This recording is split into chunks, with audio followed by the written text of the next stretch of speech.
Dear guests, this is security information.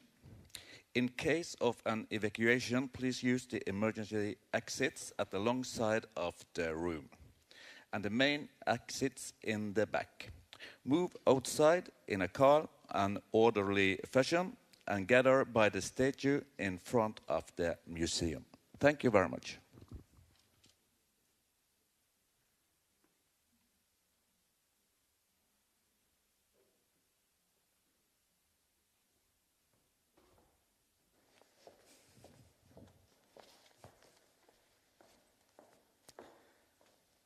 Good morning.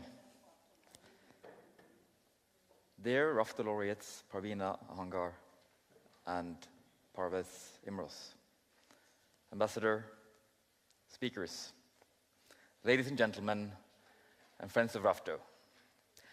As the Executive Director of the Rafto Foundation, it's my great pleasure and honor to welcome you all to this year's Rafto conference.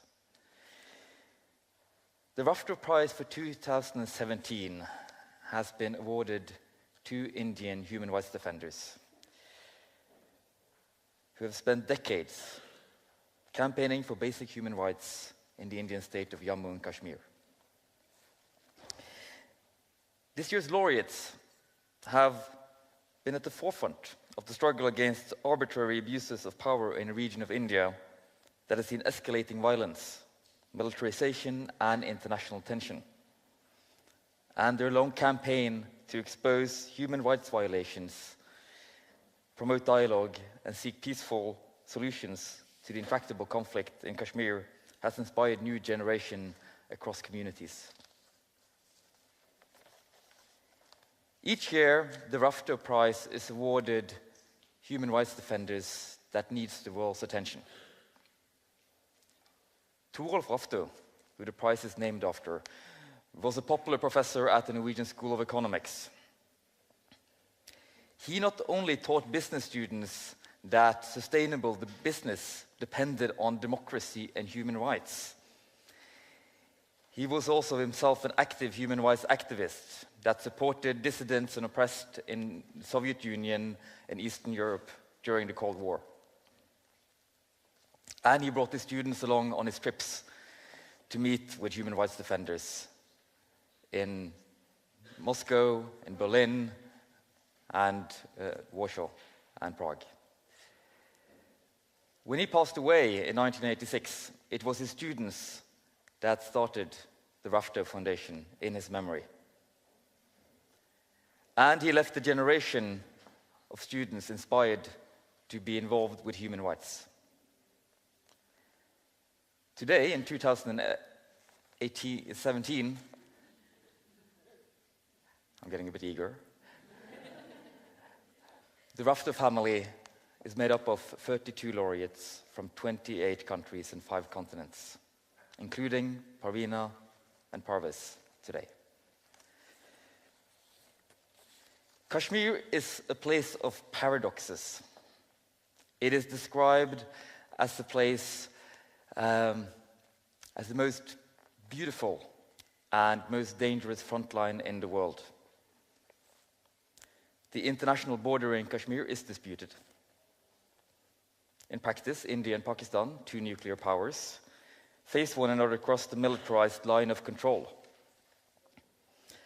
And in this conflict zone, where tension is high and several wars have been fought, the civilian population has suffered and basic human rights have been violated by all parties in the conflict. However, the consequences of the armed conflict on the civilian population is not getting much attention. International news media focuses on the geopolitical conflict and fails to cover what happens with civilians living in this area, which is characterized by surveillance, torture, disappearances, lawlessness, and escalating militarization. The Rafto Prize for 2017 is not about the geopolitical conflict. It does not seek to make a stance on who is right and who is wrong about claims to territories in Kashmir. The Rafto Prize for 2017 is about how the world's largest democracy, India, has accepted that part of its population can be set aside from its democratic constitution. It is about what happens when Special Protections Acts and militarization of a region leads to impunity for human rights violations. When torture, disappearances, and murder is accepted because you live in a conflict zone. It is about the dehumanization of the people living there.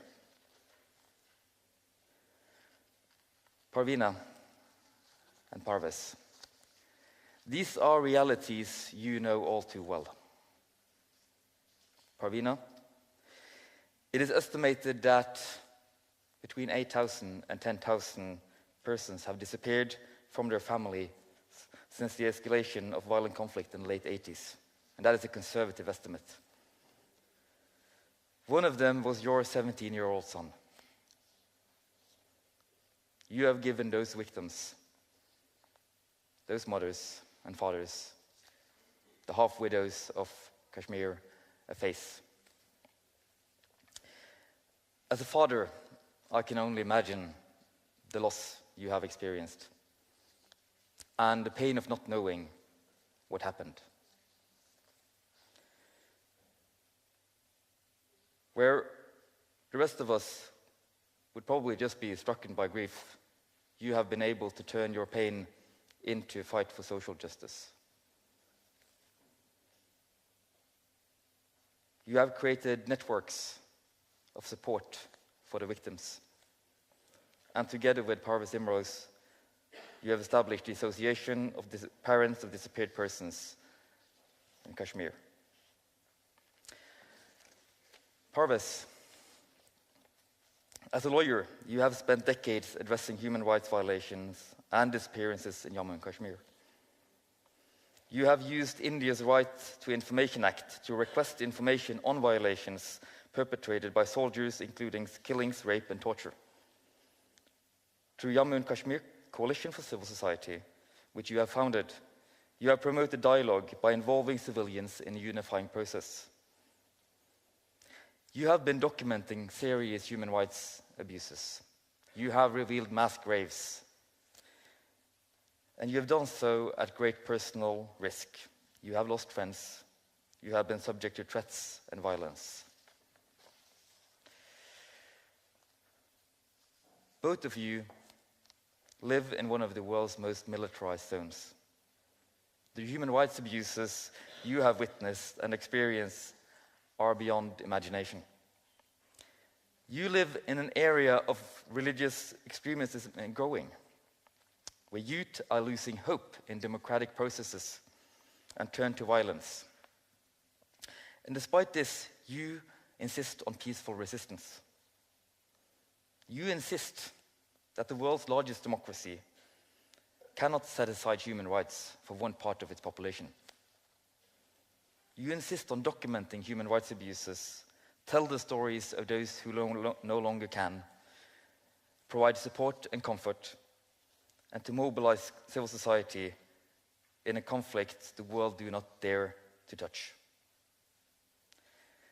It is for this struggle that we are proud and honored to welcome you as part of the Rafto family. We are also very proud to welcome you to Bergen, a city that takes great pride in our Rafto laureates. You continue to say that the weather here is just as Kashmir, but I do think that you might be a bit polite. In the true spirit of Tour of Rafto, the conference today, the award ceremony tomorrow, and the torchlight parade tomorrow is mainly organized by students. We are grateful that some of the world's leading scholars on Kashmir has joined us to share their perspectives.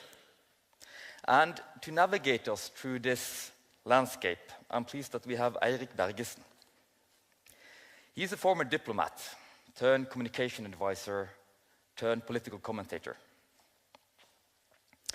He has written for publications such as Morgenbladet, Minerva, and Huffington Post. He's also a script writer for some of Norway's most popular TV shows. And he runs two very successful blogs, one called Opplysningskontoret, or Information Office, you could say in English, and another blog called Udiplomatisk, or Undiplomatic, as we can say in English. Now, some might say that to let the person who runs a blog called Undiplomatic moderate a conference in Kashmir, it's a bit of a risky venture. But we believe that this conference is in very capable hands with you, Eirik. The floor and this stage is yours.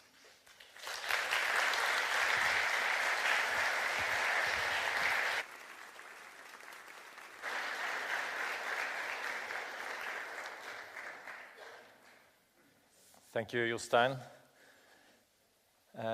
I am honored to be here with our distinguished laureates and the audience here, and also, of course, the organizing committee that I know through our cooperation have been working so hard for so many months on this. I feel obliged to start by justifying the term undiplomatic, Jostein. Is it a contradiction in terms? And in fact, I think that the word undiplomatic is faulty in the sense that within diplomacy, it's a field where you're not supposed to learn how to shut up in 7 different languages at the same time.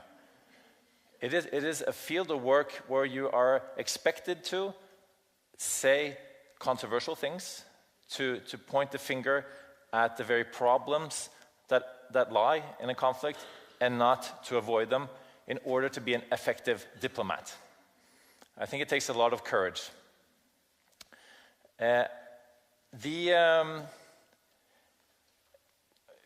So how do you create peace? That was my initial starting sentence. By working as a diplomat, I think it was important as a Norwegian diplomat to say that we weren't running around the world with the missing pieces of peace puzzles. On the contrary, we provided a backdoor to peace. We provided a negotiating table. And I think in many ways the Rafto Foundation also provides the attention, the highlight, the pat on the back when a peace progress has been achieved, because the road from there is so hard and there's so much left. I asked this question, how does one create peace, to a former colleague of mine, Dag Nylander. He's had great success, given that he was our chief negotiator in the Colombian peace process, which has had great success. I asked him this question at a show, a political satirical show we have called All Makt in Oslo. So he gave a bit of a political satirical answer to that. He said, well, Eirik, you take something small that works and you build on it. Like your career in the Ministry of Foreign Affairs, you were there for 15 minutes and now you created a career being a former diplomat.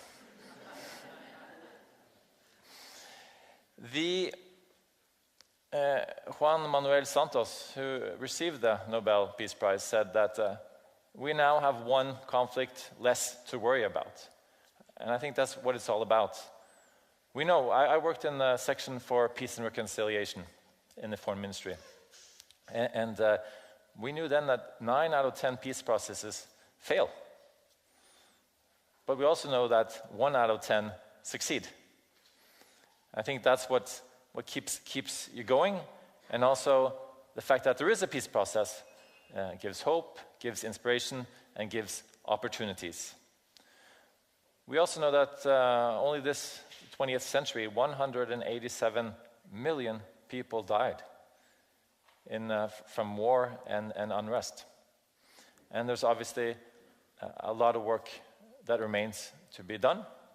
But we are here today to celebrate the accomplishments of Parveena Ahangar and Imroz Parvez, to explain how they were achieved, what others can learn, but also to remind ourselves which challenges remain.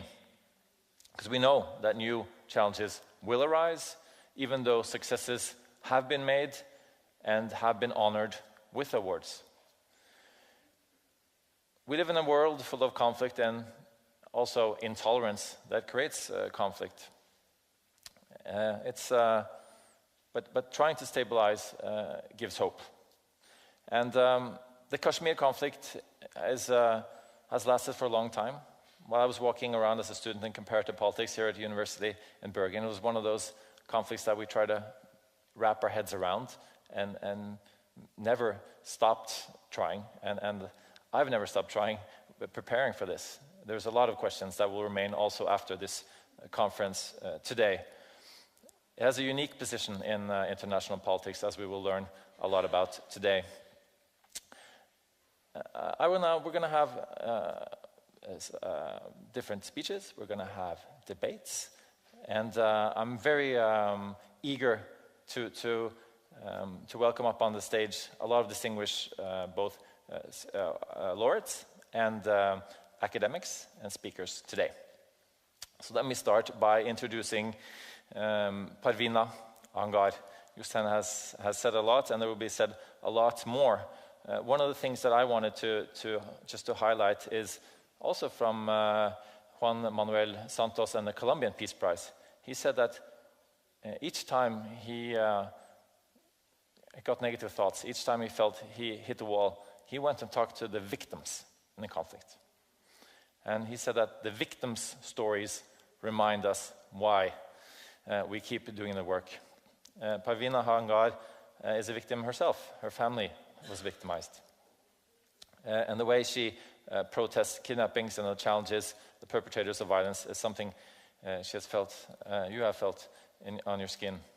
And in your own words, it's not only my struggle, we are hundreds of mothers who are waiting to know the whereabouts of our dear ones. You have been nicknamed the Iron Lady of Kashmir, and I see this as an honorable expression. Pioneering human rights for decades in Jammu and Kashmir, and founded the Association of Parents of Disappeared Persons, the APDP. And together with Imroz, Parvez and others have worked for decades to bring the systematic kidnappings to public attention in India and internationally. We've displayed great courage every day, and in your own story found the strength to fight for human rights in Kashmir. So I'm very honored to welcome you up on the stage. Please.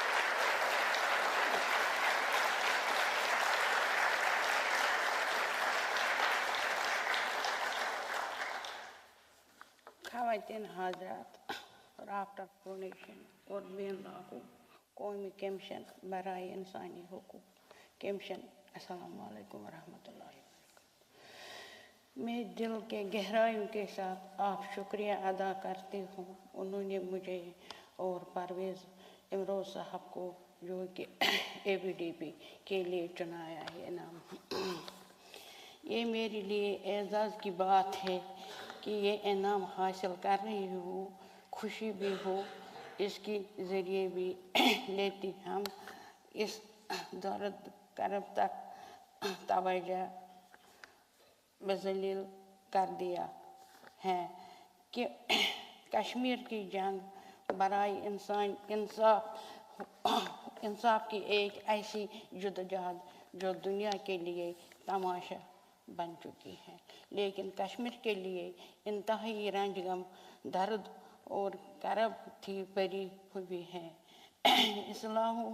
मैं गमगीन हूँ मुझे अपना बेटा याद आ रहा है और दो तमाम लख्त जिगरों को याद आ रही है जो हर हिरासत गुमशुद जो हिंदुस्तान की फौज ने फौज तक दम अंदेश दवाई हाथ कत्ल किया। उन्होंने कैद खानों में इज़्ज़तनाक और इंसानियत हालात दर किया गया, जिन आँखों बीनाई छीन लिया। खड़ी मेरी हम कहती हैं जो किसी का लेना यानी इस अपने गोद में दर्द पाल लिया हूँ। मेरी कहानी इस दिन शुरू हुआ जिस वो मेरी बेटे से जावेद आहंगर 1990 18 अगस्त को और दीगर देर हिरासत लापता दिया गया। इतनी है पर इन जितनी है राफ्टल एरर उम्र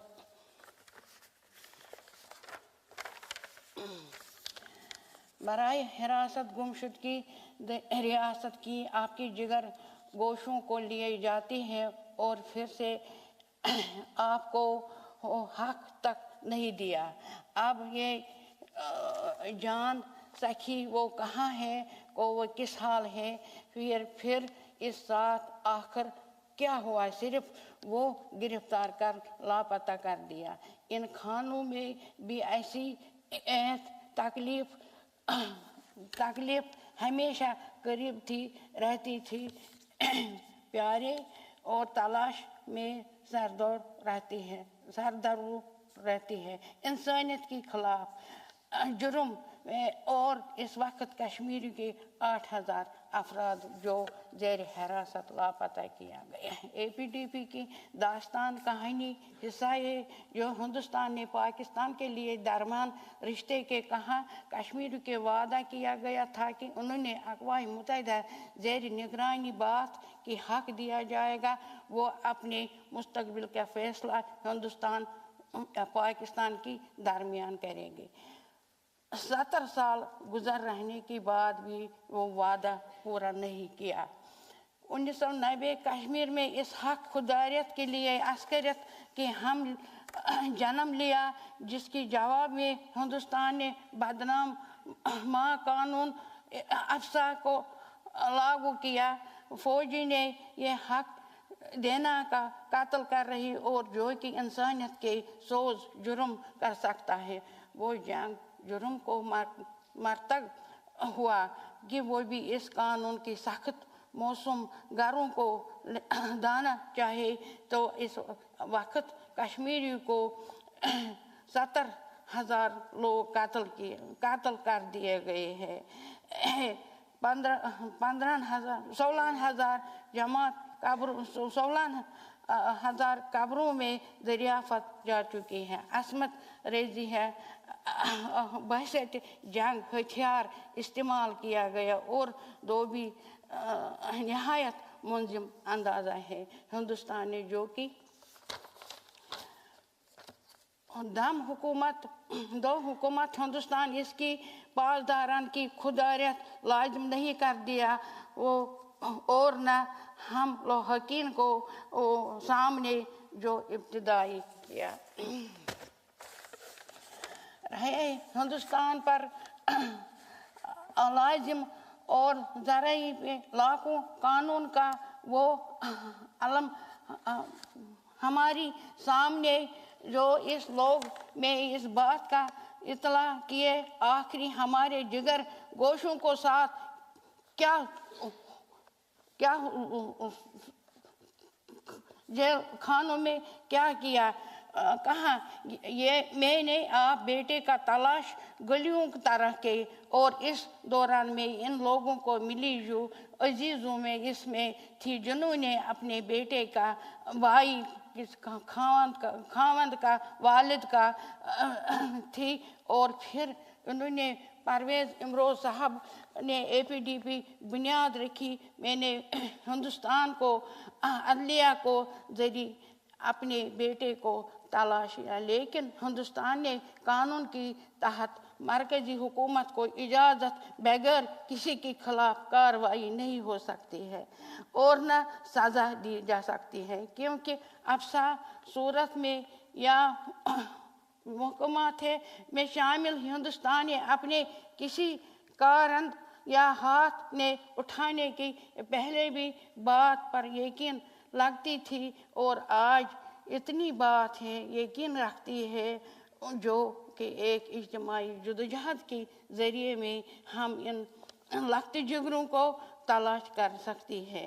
रॉफर्ट फाउंडेशन में मुझे हिम्मत दी, हम ये जदोजहद को जारी रखेगी, 20 लाखों को बरदार में तो तवज्जो जाने का मैं दलील कर दूं, इन कश्मीरियों को तशद्दुद को बरवक्त दो इस्तेसान हिंदुस्तान जो हिंदुस्तान की कश्मीरियों को काम कर रहा है का नोटिस लिया। मर्द खातीन को हर माह की तारीख में श्रीनगर पर पार्क में जमा होती है ताकि हम अपनी जिगर गोशों को अर्ज में की याद का जिंदा रख सकती हो। हम गम या गमी में एक आदाई की दूसरी को ढारस में नजर रहा है, लेकिन खोमत ये मिसने होती है। हमें ये मुतालबा करते हैं हिंदुस्तान बिनाई को कानून में जिसको सख्त दरअंदाजी को गवाह खुद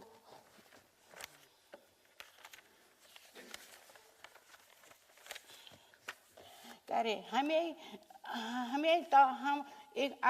अगर हमारी दिल को टुकड़े क्या हुआ इंसाफ चाहते हैं और अक्सर हैं नारे बुलंद करते, आज ये तमाशा नहीं है, ये मातम सही है।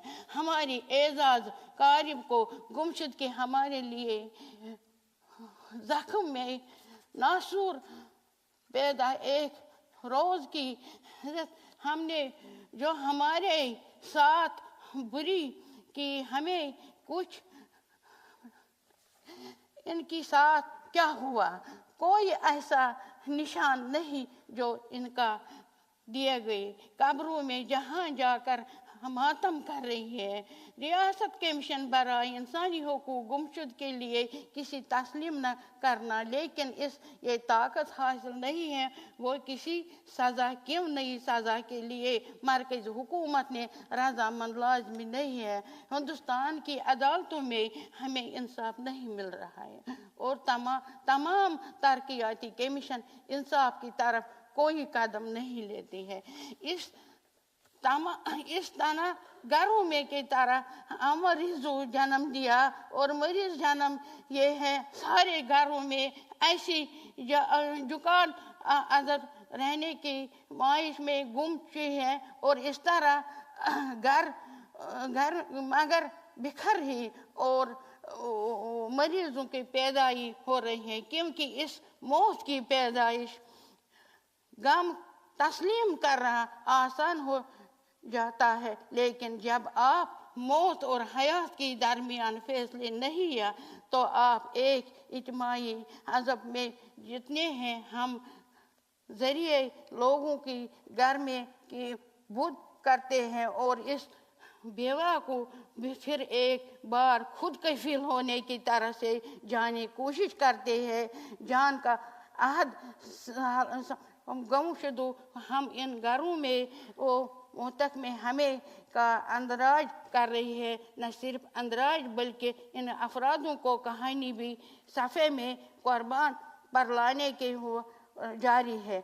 इनको कहानियों में रकम करना ज़रूरी है, क्योंकि कहीं मामूली मियाँ हमें मालूम न हुआ अजीज़ों औसों को कोई लिया गया। इन तमाम दानिशों कलम एजाज न किया अगर ये हमें अदालतों में इंसाफ नहीं मिली है, लेकिन जालिमों ने ये खबर हुई चाहते हैं इनकाम हैसियत से जालिम को लिखा या गया और तमाम कहानियों में माफ पेश किया जाएगा। जो उम्मीद है मुस्तकबिल में ज़रूरी कायम होगा है।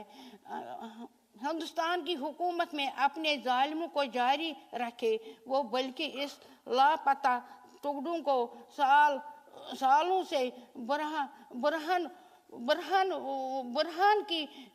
बुरहानवानी की शहादत के जद्दोजहद से लोग सड़क पर कत्ल किया।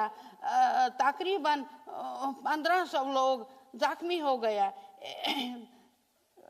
150 लोग मर गया, फिर तकरीबन 1000 लोग तकरीबन मुकम्मल बीनाई से छीन लिया। इनमें डॉक्टरों ने, तालिब इल्मों ने, तबी अमलों ने, सहाफ़ियों ने शामिल में इंटरनेट भी पर पाबंदी लगाई, प्रेस को भी पाबंदी लगाई।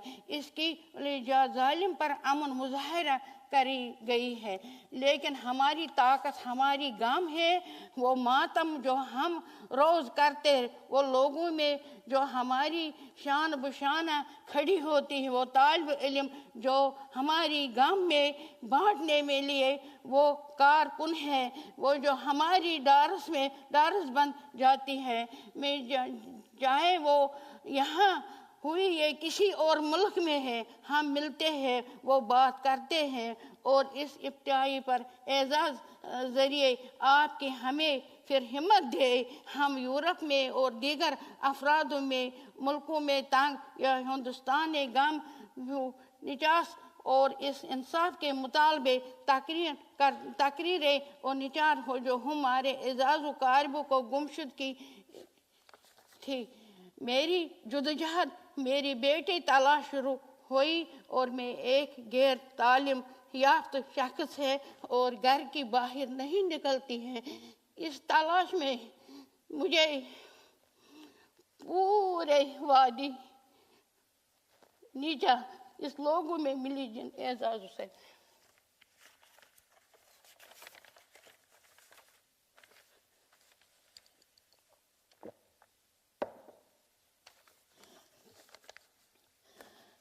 झटकों में कत्ल किया, जिनकी असमत रेज हुई आज भी अपनी लोग बांट दी जाती हो तो इनके लोगों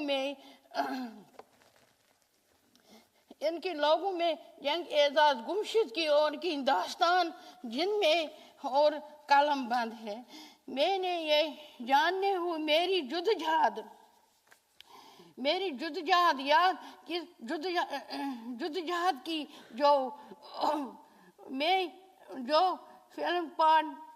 फिलिपाइन और श्रीलंका फिर या किसी मुल्कों में जगह में मुझे कश्मीर में लोगों के कहते हैं, लेकिन ये आप कितनी हुई वो तमाम माए फौलाद की में जमा एजाज तक लड़ रही है। हम जंग की अपने कब्रों में भी जारी है, कब्रों में भी जंग जारी रखेगी। हमारी एक रुकन मगल मासी 20 साल अपने बेटे को इंतजार करती है और इतनी जद्दोजहद से इंतकाल कर गई है, उनकी जंग लड़ रही है। हमें इस जद्दोजहद को हमारी माओं के तारीख को फिर करते हुए इस बात भी ना करते हो कि हम हमारी एजाज की याद कहीं नहीं छीन सकता है। मैंने लाखों बरदारों में हमारे जद्दोजहद तस्लीम कर चाहे ये सिर्फ हमारी बल्कि हमारी जद्दोजहद आज़ादी भी तस्लीम हक करना चाहिए और हिंदुस्तान को जंग जुर्म है करना चाहिए। मेरे एजाज़ों हमारी लख्त जिगरू है, ख्वाबों में आए हैं और हम कहती हैं हम किसी भी सूरत में उन्हें भूले नहीं है। मैं इन तमाम हजरातों जो यहाँ मौजूद हैं दरख्वास्त करूँगा वो हमारे दर्दनाक दास्तान और हमारे जद्दोजहद इंसाफ के आमद नुसरत करे। ये हमारी दास्तान कहानी। वो वकील खुश आमदी कहते हैं, हमारी कानून आमद करिए, साफियों को खुश आमदी कहते हैं, और हमारी दास्तान कलम बंद करे, तालिब इल्मों ने खुशी आमदी के कहने हुए हमारी साथ करे। मैं मुतकीन खुश आमदी कहती हो, जुल्म व बर्बरियत अपना मौजे बनाए। मैं 27 साल से जंग लड़ रही है। मैं चुना है कि आप मेरी साथ होकर इस जंग में शामिल हो जाओ। कश्मीर में खूबसूरती से लेकिन खून आलूद दूर नाक गमगीन है, और भी गम लेकर ये जंग लड़ रही है। मैं एक और बार फाउंडेशन का शुक्रिया अदा करूं।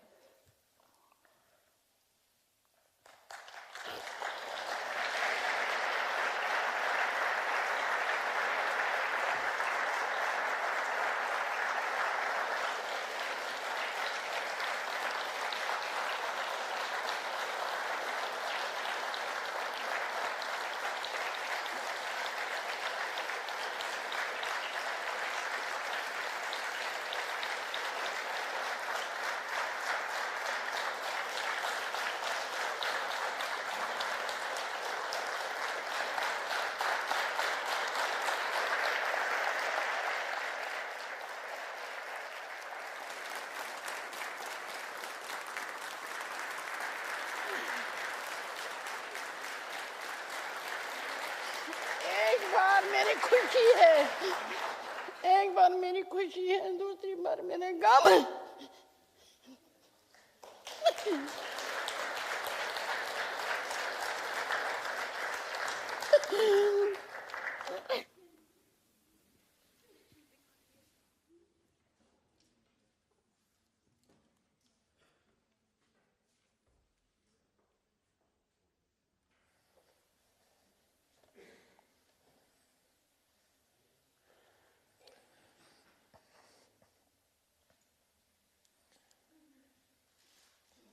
Thank you, Parveena Ahangar, for these forceful words. These words were heard here today and will continue to be heard and expressed by others here. Of that I am sure.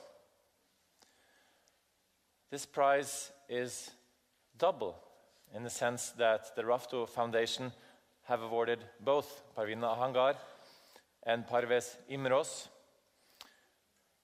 for, in different ways, laying bare the human consequences of the current politics in Kashmir.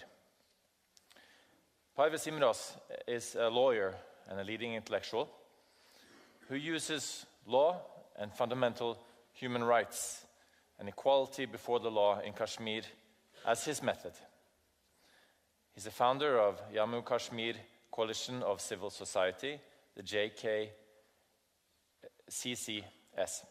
which works for human rights and alternatives to violence.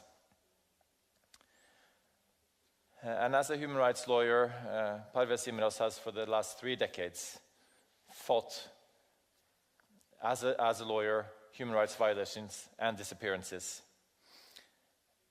And providing legal assistance, Parvez Imroz and the JKCCS promote dialogue by involving citizens in a unifying process and documenting the human rights violations.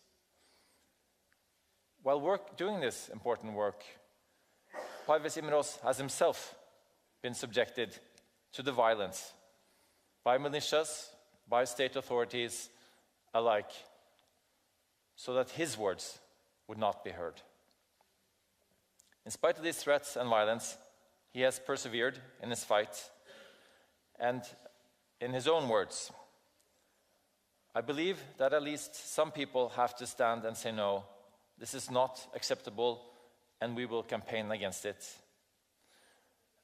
I'm honored to welcome on stage for his keynote, Mr. Parvez Imroz.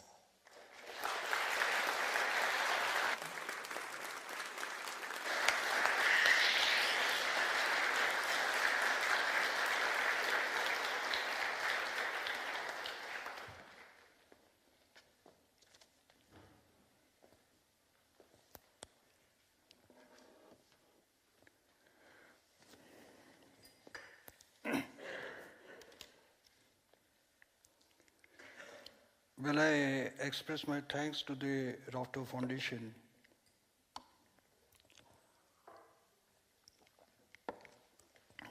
for selecting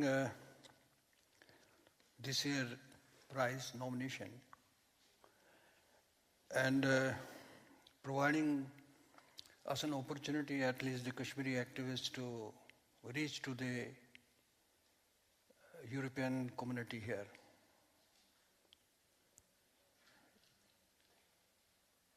We really honor it, and we believe that it may bring some difference, in Kashmir. Well, I'm a lawyer. Was a practicing lawyer in Kashmir, something I will tell you about myself. And then, before the conflict started, we were taking the very small issues of human rights. But after 1989, when the conflict started, and the Indian state, the way they sent the huge number of the army there in Kashmir, and they committed war crimes, crimes against humanity. It's not the human rights violations. Human rights violations are taking place almost in every country, with few exceptions. So I really got, then that was a really, really challenging task for us, that how we can respond, the activist, how we can respond to this suppression and oppression unleashed on the Kashmiri people by the huge number of the army, which is unparalleled, unprecedented in Kashmir. So then, and also when we had the complaints about the people, all sort of the human rights violations being committed, as Parveena was mentioning here, because I have an honor to work with her. And disappearance is one aspect. And nearly 8,000 people have been subject to enforced disappearances. And then when Parveena started the work, she galvanized the victims, which was very, very difficult under the situation there. So it was a collective action on behalf of the families, the victims of disappearances.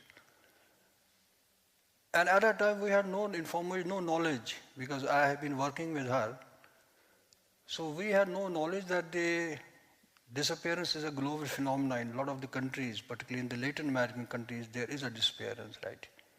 Venezuela, all the Latin American countries reeling under the military dictatorship. So we made it an issue, and then also finally the discovery of the mass graves in Kashmir. Nearly 6,000 mass graves are there, and the government is unwilling, Indian state is unwilling to conduct the investigation. Notwithstanding that the European Parliament passed a resolution in 2008 urging Indian government, because I was attacked at that time, and then urged Indian government to hold investigation into the mass graves, which then were identified nearly 1,000. Now there are 4,000 confirmed by the Indian state. Just 2 days back, we have the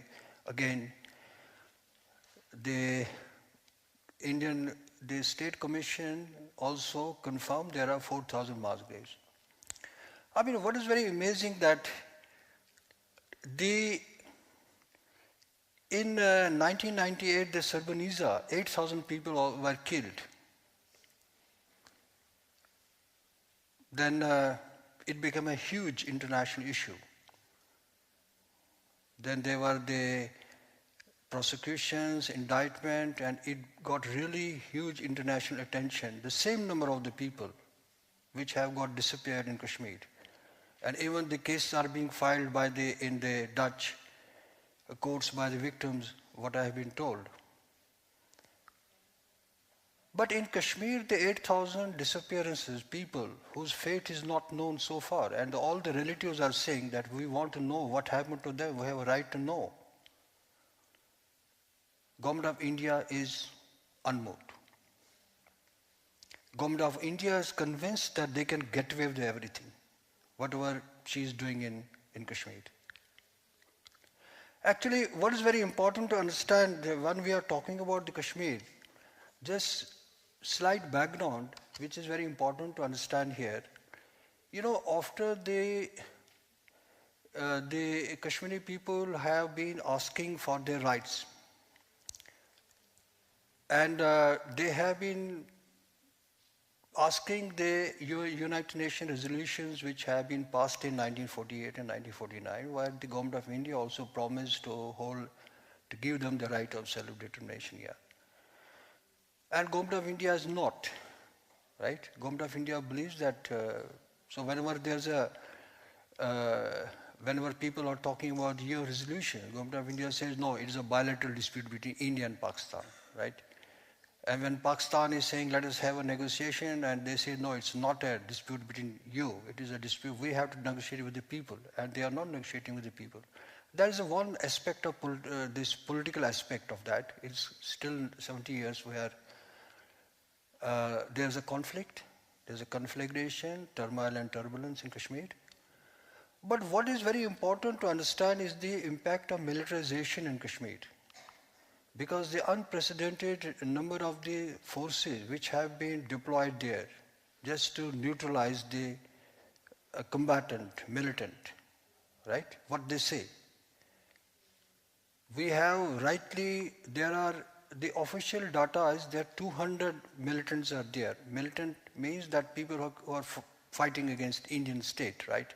Kashmiris and also some non-Kashmiris, yeah.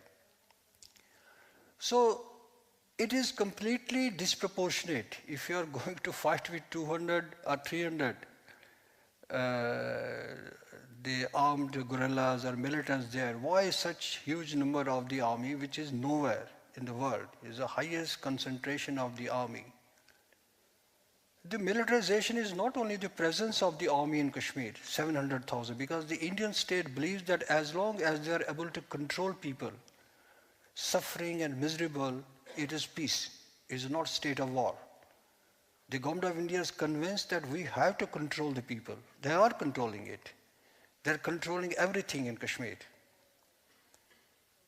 We have in villages where the army is conducting survey, and now with the cooperation with the Israeli government, recently 2 days back the Israeli general was there in Kashmir. So they are completely, trying to control the lives of the people. And how the militarization has impacted the whole Kashmiri society. It's the lands which they have taken, the prime land, because they are not living in the sky, they are living on the land there. And how the army camp, what it means for the villagers, the concentration camps, the torture centers, where the people are getting disappeared after they are tortured. Then there are how the schools are getting affected, because most of the schools have been taken by the army. How it is affecting the psychological and physiological lives of the people of Kashmir. The PTSD, which was never such alarming level we have. Then we have PCOD, that the other forms of the disorders. So it has affected every aspect of life. It has completely changed everything in Kashmir. The environmental degradation in Kashmir because of the army, the deforestation which they are doing there, and which is unprecedented. Then how they are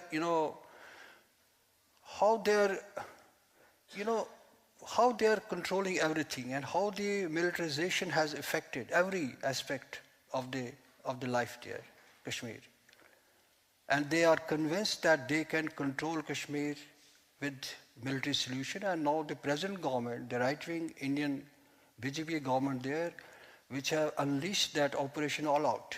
There was earlier an operation called the Doctrine of Subconventional Warfare, which was started by the Congress government. Before this government, they had believed that we have to break the will of the Kashmiri people, right? And now this operation all out is very offensive.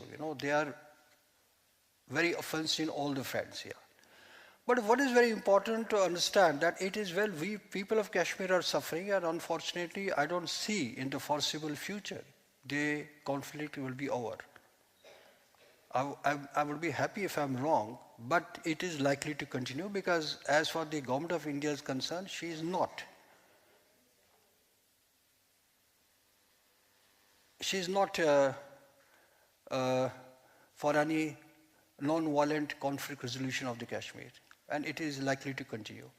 So, other thing is that, we as a lawyer or the people in Kashmir, that we found that how important is to organize the civil society in Kashmir.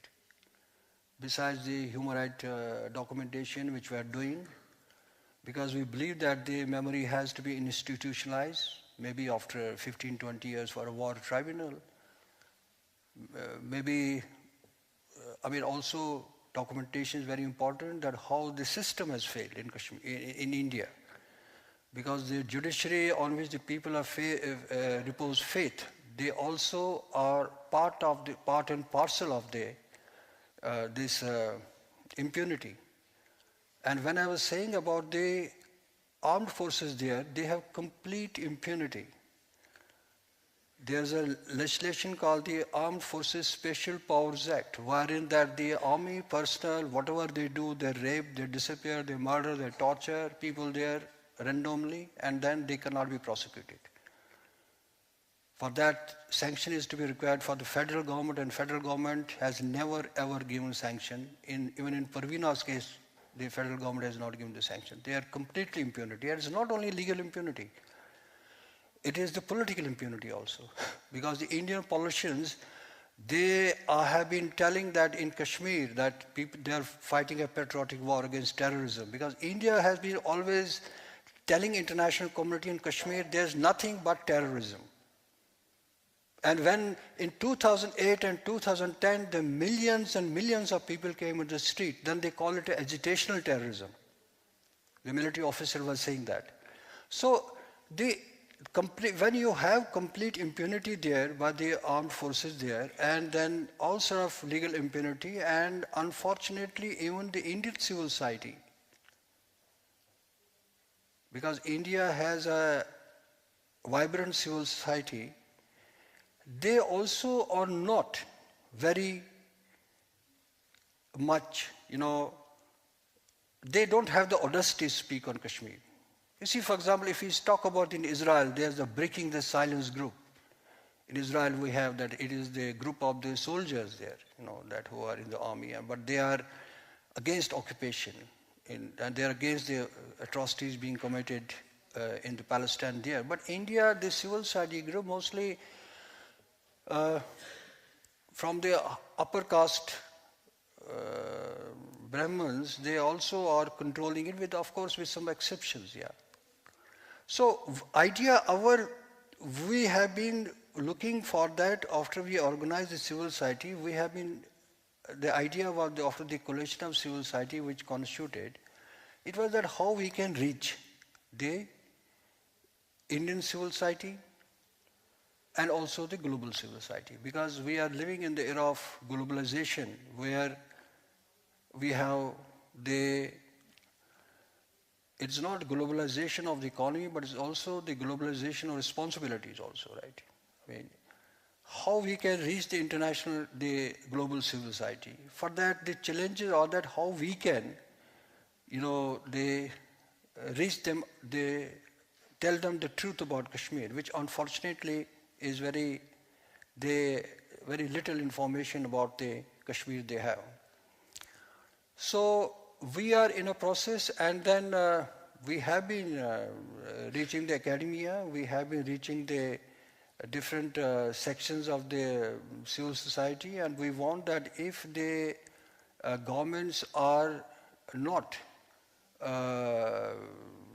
doing the needful things, and that too a government which considers itself the largest democracy of the world. It is really a paradox, on the name of largest democracy, peace, and terrorism. They are everything.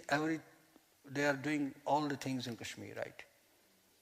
And there's no accountability. Yeah. So we also have the legitimacy that if the domestic, because India has not signed the ICC, a lot like many countries. So how can we at least seek moral accountability from the perpetrators? How can we reach to a global civil society and which have been doing very commendable job. Because they are, the civil society is led by the values, the international humanitarian values, which is very important. So because we in Kashmir have, the domestic remedies have completely failed. So we are in a process how we can reach the international community and tell them that there is need of international humanitarian intervention, what we call the R2P, which was, because when we talk about the R2P responsibility to protect civilians, it's not only confined to governments, but it's also the civil society which can. And the way Indian state, but in the problem in that is the way India has a very, the image of India worldwide. It's a incredible India, a corporate India, a land of Buddhas, a land of, Gandhi, and non-violent, because the concept in West is that the India is a country with a Mahatma Gandhi and 1 billion small Gandhis there, yeah. This is the general concept. So we are saying that, and now the way India has now is turning, it's very scary, very horrible, because we have been meeting the civil society leaders in India. They really are very scared, because the way they are going for the extreme, it is really the Hinduta, the regime, the government there, the way they are intolerant. Anybody who questions the Indian army is unpatriotic. Anybody who criticizes the government, particularly if there's somebody from Kashmir, he can be booked under the sedition, or anybody who can, because a lot of civil society actors in India, they were coming to Kashmir. They were at least speaking sometimes, because they were more concerned about the image of India than the rights of the Kashmiri people, right? But there are some people, I really respect them. They have been taking a very clear position. They say it is an occupation and we have to take a stand like that. They will be hailing the Noam Chomsky. They'll be hailing the Chomsky for speaking truth about America, but they will not be speaking truth about Kashmir. There is also a section there. So we are saying that how we can, because we believe that violence in Kashmir only helps the Indian state. Because the Indian state wants that in Kashmir there should be militancy, terrorism, what they call, because it is very easy to manage them, but it's very difficult for them to control, to respond to the people's, to respond to the truth, which Kashmiris are, reaching to the international community. So I am really very thankful here, and for us, I know Parveena became very emotional, but we really are living in an area that which is, I think, heading towards really very uncertainty. And one thing the way India and Pakistan, the two nuclear powers, they 3 times the armed conflict was stopped after 1989. It was because of the US intervention, yeah. However, we criticize the US. Even in Kargil war in 1999. But the way things are going there, I think this thing that it really would be a myth that there can't be a nuclear exchange between the two countries. So it is really, and the way we have the hawkish government in India, right?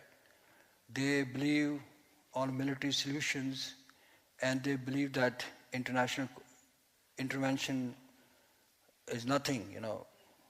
India is a big country, and a country like Norway or other countries, they cannot, and that too because India is also seeking the permanent seat in the Security Council, because it's a very big country. So Indian state is very confident that they can, these international concerns, they can contain. But what is very dangerous is from within. Because the way, if the conflict goes there, and if there's no solution on Kashmir, then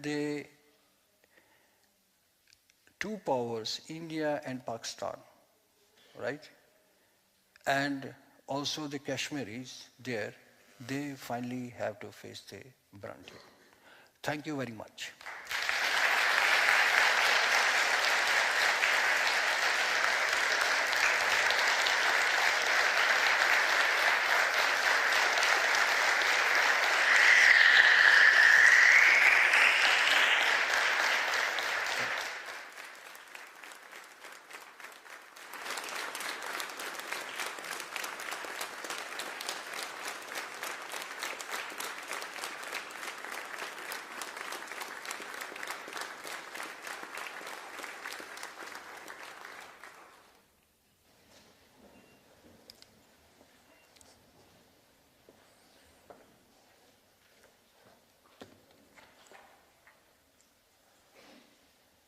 Thank you, Parvez Imroz, for the clear perspective.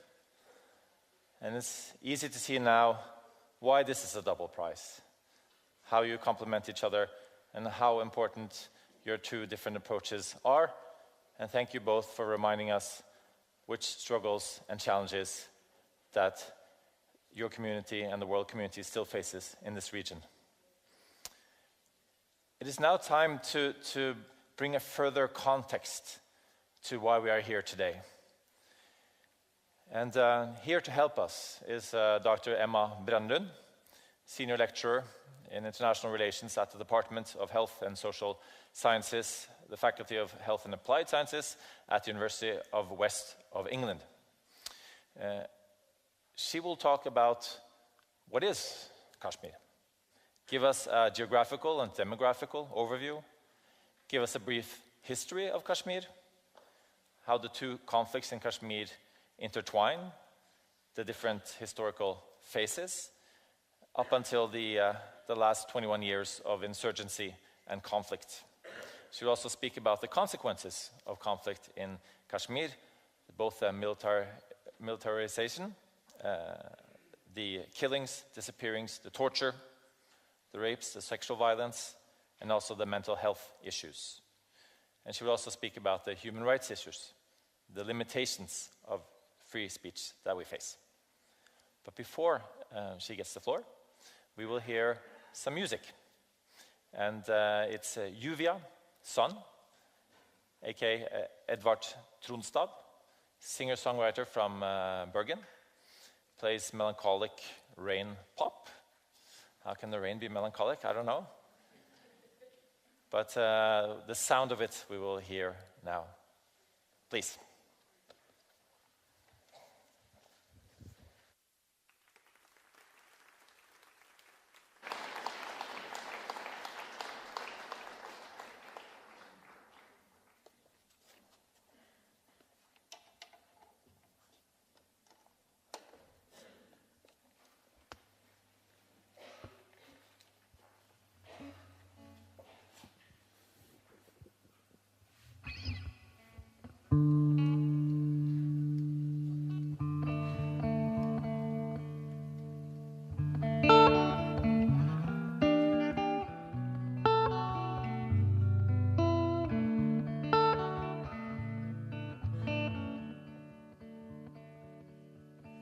Jump along the creek side, the rocks' crooked lines.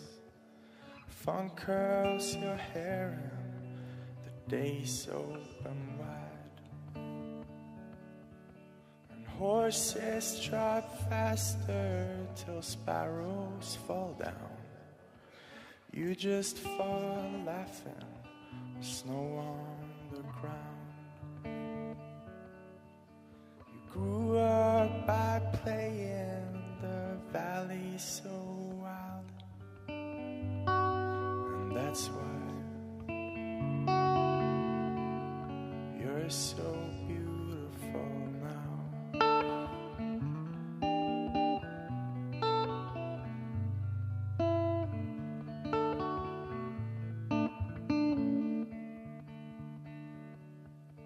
And dancing your back to the lonesome young mare, you call up her owner, say her heart will be there. You build a collection of scars on your knees to learn how to count with impossible trees. Grew up by climbing the birches so high. That's why you're so beautiful now.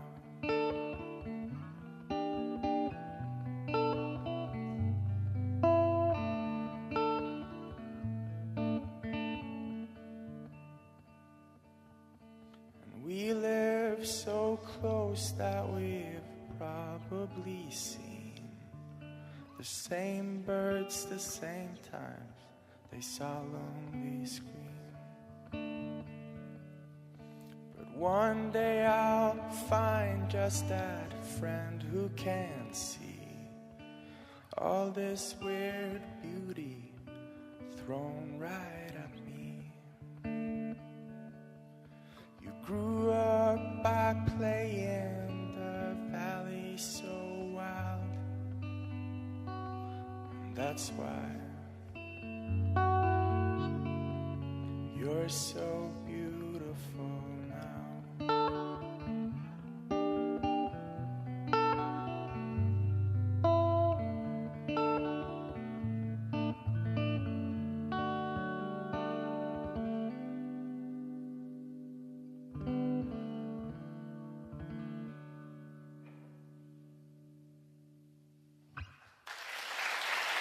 Isn't it?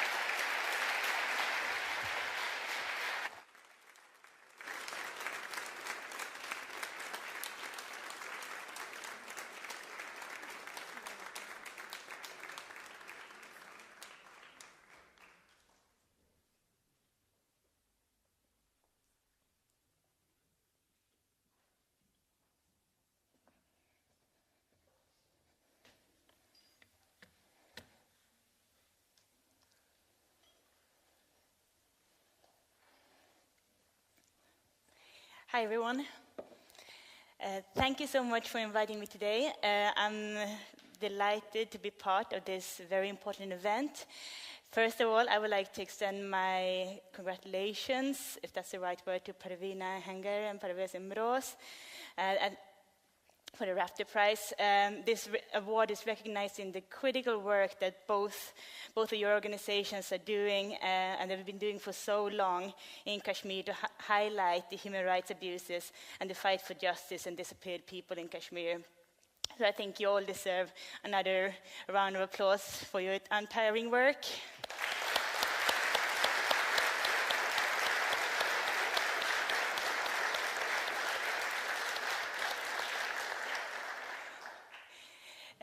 So I've been invited today to talk about, to give a context to the Kashmir situation. Just going to see here if I can get the slides up. Oh, there they are. How do I change? Oh, here they are, sorry. Yes, great. Sorry for that. So I've been asked today to give an introduction to the region Kashmir. And some of you here are already experts on Kashmir, so this might be a little bit repetitive. I will also bring up some issues that Parveena and Parvez, as well as the introductory speakers, already have mentioned. But I want all of us to kind of come out from this meeting today to have kind of a good understanding what has been happening in Kashmir and what is happening still today. So what I will do is I will start with locating Kashmir both geographically and demographically. And then I will look at very briefly at the two synchronized conflicts in Kashmir. And I will specifically focus on the insurgency or the move for us, the struggle for Azadi that has taken place since the beginning of the 20th century, but really has been intensified in the last 30 years. And then I will look at some of the characteristics of the Kashmir conflicts. I will look at the state of security and different types of insecurities that people are experiencing in Kashmir. Then I will look at sexual violence and some of the gendered aspect of the conflict. And in my conclusion then, I will lay out this context of in which Parveena and Parvez and other human rights activists, as well as the people in Kashmir, are living and working in every day.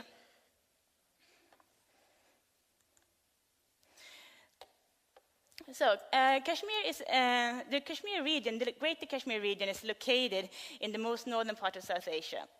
So generally we can say that the larger Kashmir region refers to what is called the former princely state of Jammu and Kashmir, which was ruled by the Singh dynasty for just around 100 years, from 1846 to 1947.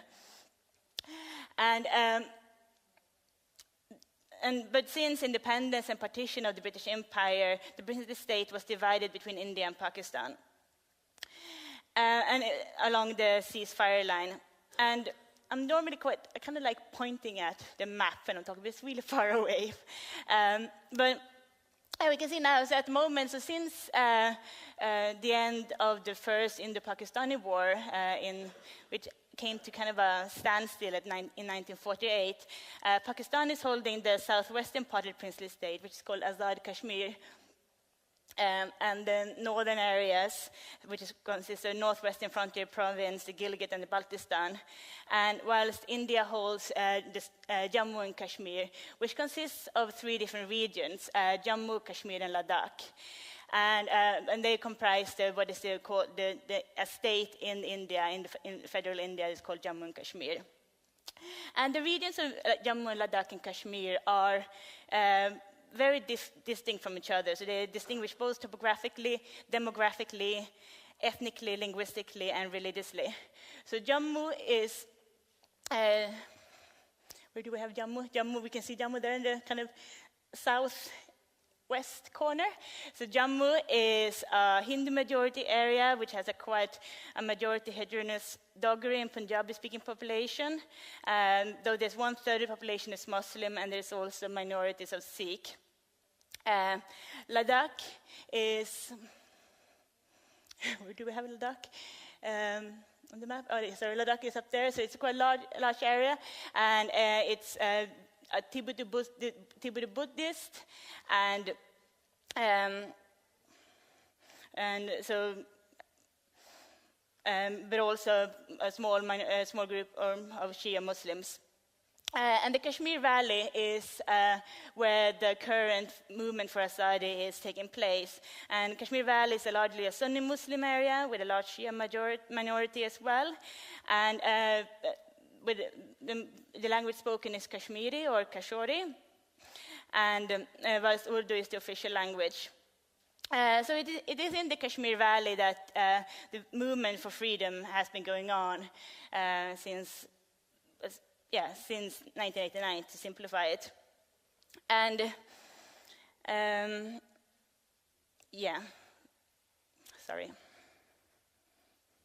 Make sure. And so when I talk about Kashmir in this presentation, I will refer to the Kashmir Valley itself. However, generally, if it refer to J&K or Jammu and Kashmir, can refer to the larger state in India.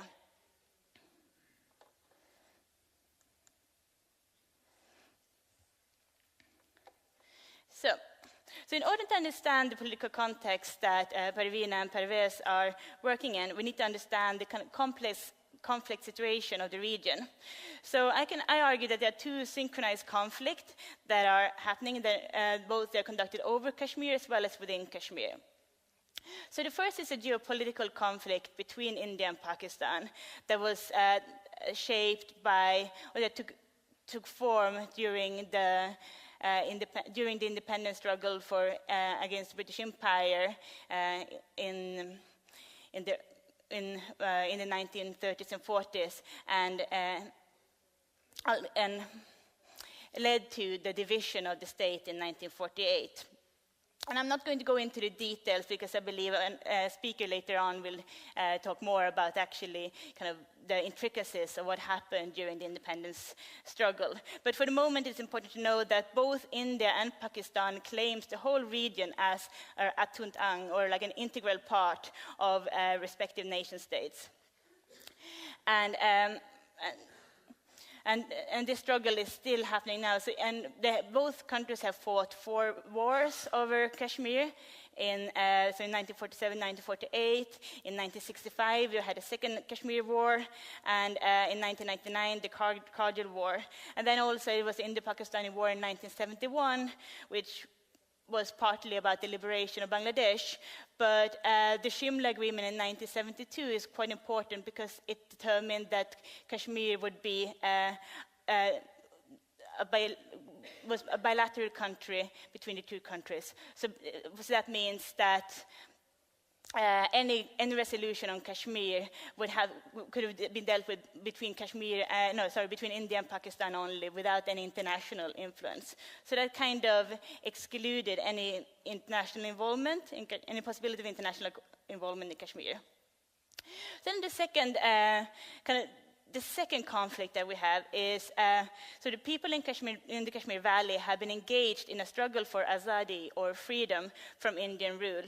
And we can trace the Kashmir independence movement back to the early 20th century, when the Muslim population in Kashmir, but supported by the Hindu population, were fighting for independence against the former Maharaja, so the ruler of the princely state. And this culminated in a big protest in 1931, as well as in 1946 and 1947. And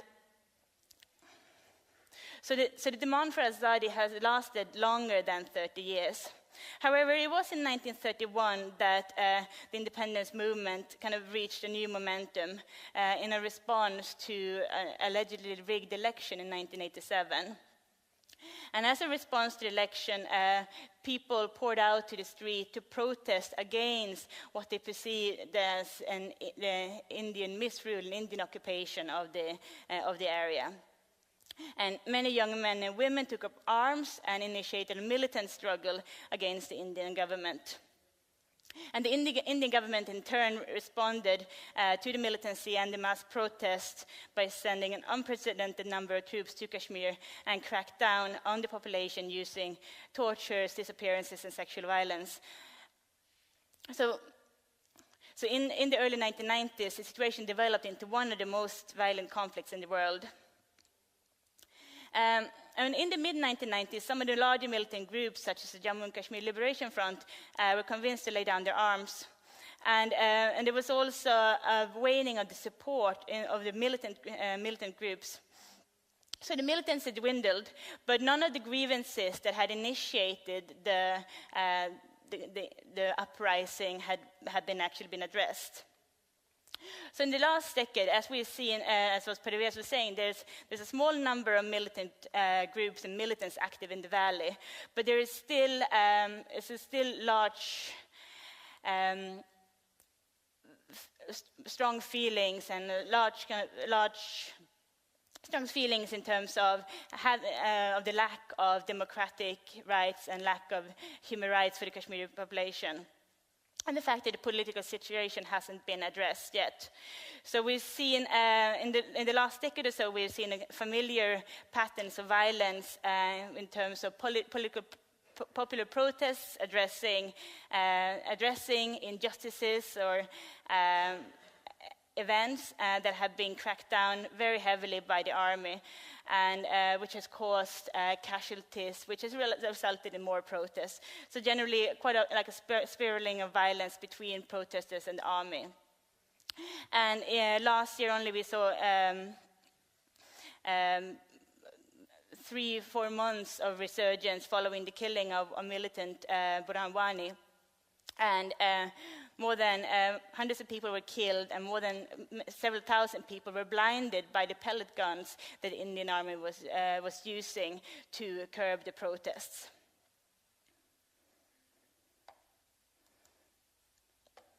So the more than 60 years of international conflict has had immense impact on Kashmir society. And it has impacted issues around unemployment, infrastructure, low economic development. But more fundamentally, it's impacted people's feelings of security and access to safety. So we already see in the numbers that more than 70,000 people have been possibly been killed, and more than 8,000 people have either been disappeared and put in detention. And again, all these statistics are very vague and very unclear because we actually don't have the real numbers. So Jammu and Kashmir Coalition of Civil Society, for instance, has been working very hard to try to track and gather the statistics on the casualties and the victims of the conflict.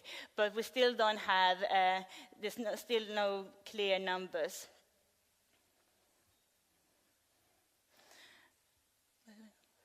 And Kashmir is one of the world's most militarized areas, and it's more than 500,000 troops, and as Parvez already pointed out, 500 troops to respond to a small group of militancy can be seen as clearly quite exaggerated. And in order to attempt the uprising, the Indian government has implemented strict laws which have been upheld by violent or lethal force. So it's already been mentioned, the Armed Forces Special Powers Act, the AFSP, which in the Section 7 under the Act, members of the security forces are protected from prosecution from alleged human rights violation. And to date, so it's not possible to charge an army officer or soldier who potentially conducted something, human rights abuse or rape or any type of torture or any type of violence. And so far, not a single member of the security forces has been tried for human rights violation in a civilian court in India. Then we also have the Public Safety Act, which makes it possible to detain an individual without trial. So this act has been used against political activists and civilians during the Indian government's violent crackdown during forms of protests.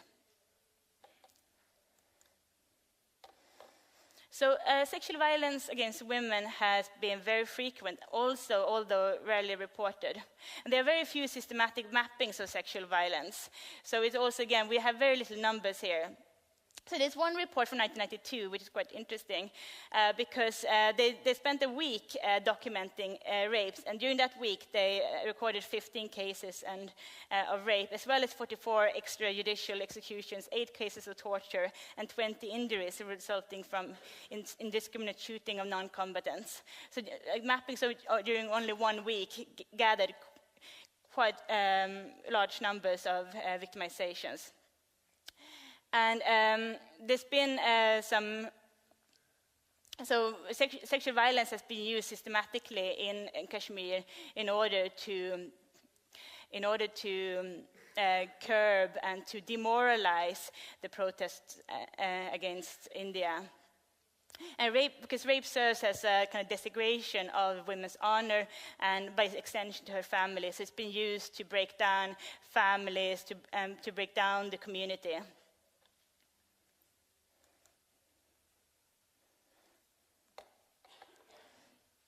So now I want to go a little bit broader. So the literature on women in conflict has demonstrated women play a wide variety of both practical and symbolic roles during wartime.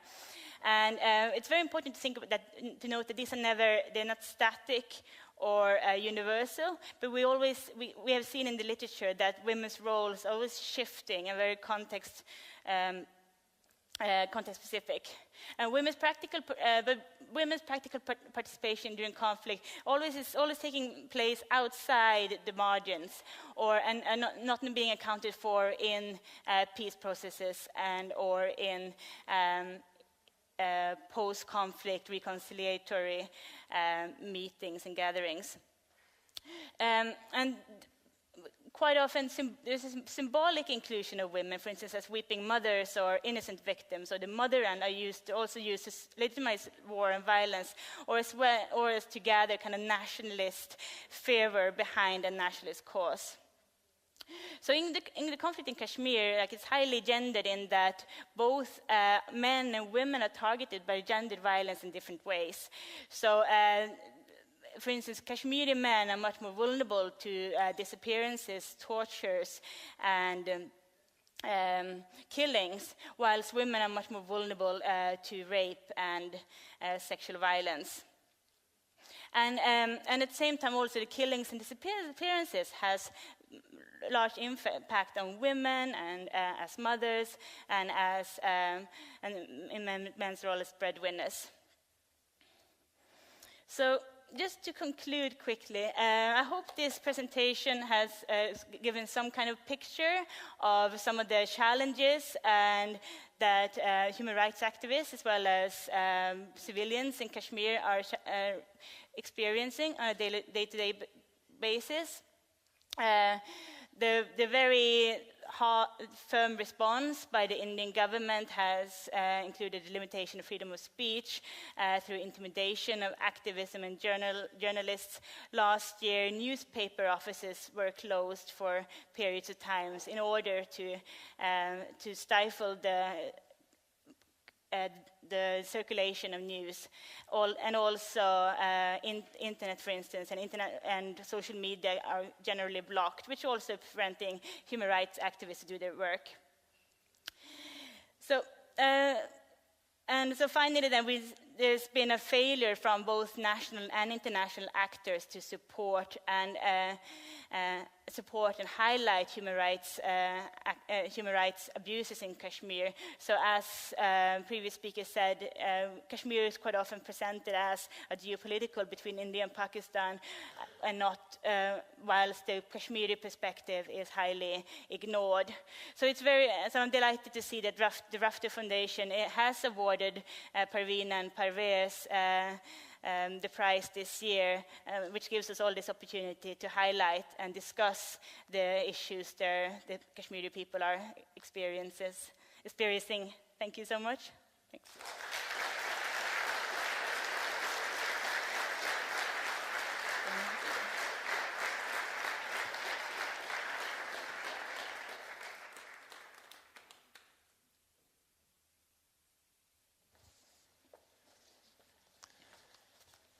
I'd like you to stay. There are some questions left to answer, even though this was very detailed. And thank you so much for providing us further context as we continue. And as you've seen on the slide here, that you also have the chance to ask questions. I have a phone here, so send SMSs. And we have knowledgeable people dialing questions as well. Could I just start by asking you, we have only a short session now, and then we will have a longer session later where you also be available for questions. Do we have reason to be optimistic? Can I ask that? Is that a naive question? Are we moving forwards in this region?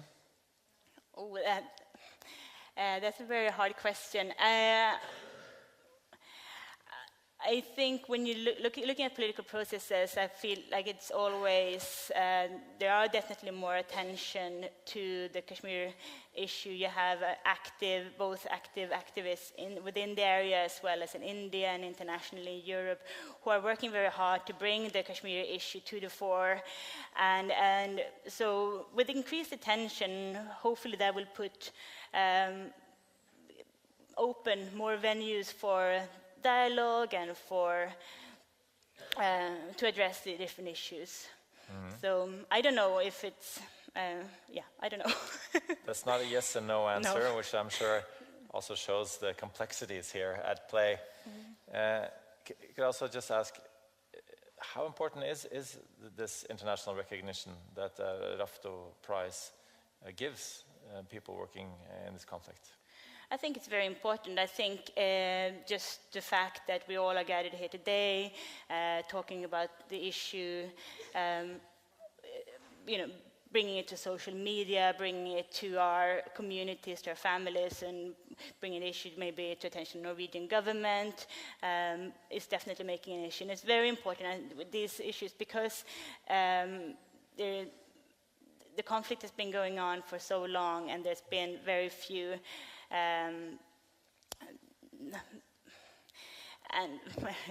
so the conflict's been going on so long, and I think we need to find every single venue for a solution. And so there's not only we can't only go through the legal route or the political route, but we have to use multiple venues to discuss the issue. Thank you. We have a question from the audience, which is a broad question. It's difficult to answer, and we don't have a lot of time, but if you could give us a short answer. What do you see as a roadmap to peace in Kashmir? Question from Lars Riise, who is a former leader of the Kashmir group in the Norwegian Parliament. Are there some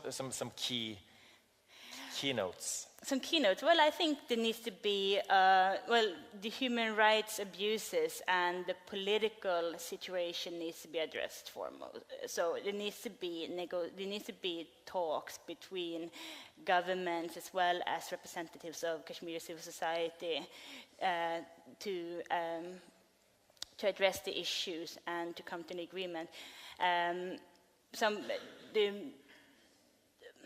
The plebiscite that was promised in 1950 is something that I think somebody else, Haley, will talk about in a bit. It's very important, and that needs to be addressed as well. Yeah. We have a couple of other very good questions here. I'm going to save those for our session later, and give you some time to have a break now. We have a 15-minute break, and we have refreshments and coffee, both here and downstairs. So thank you so much, Emma. Thank you to the other scholars.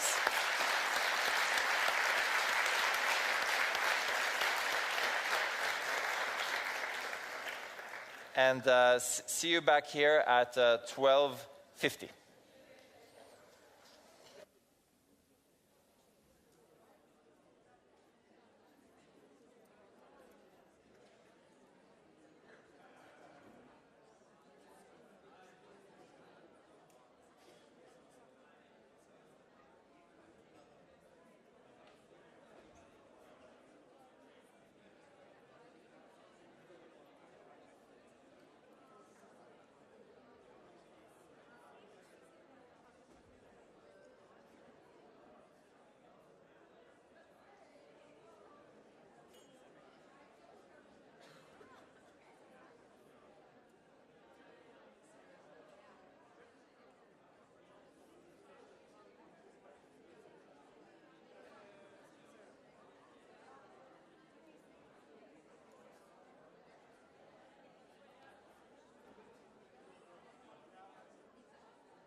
Ladies and gentlemen, will you please find your seats? Please find your seats for the second half. Thank you.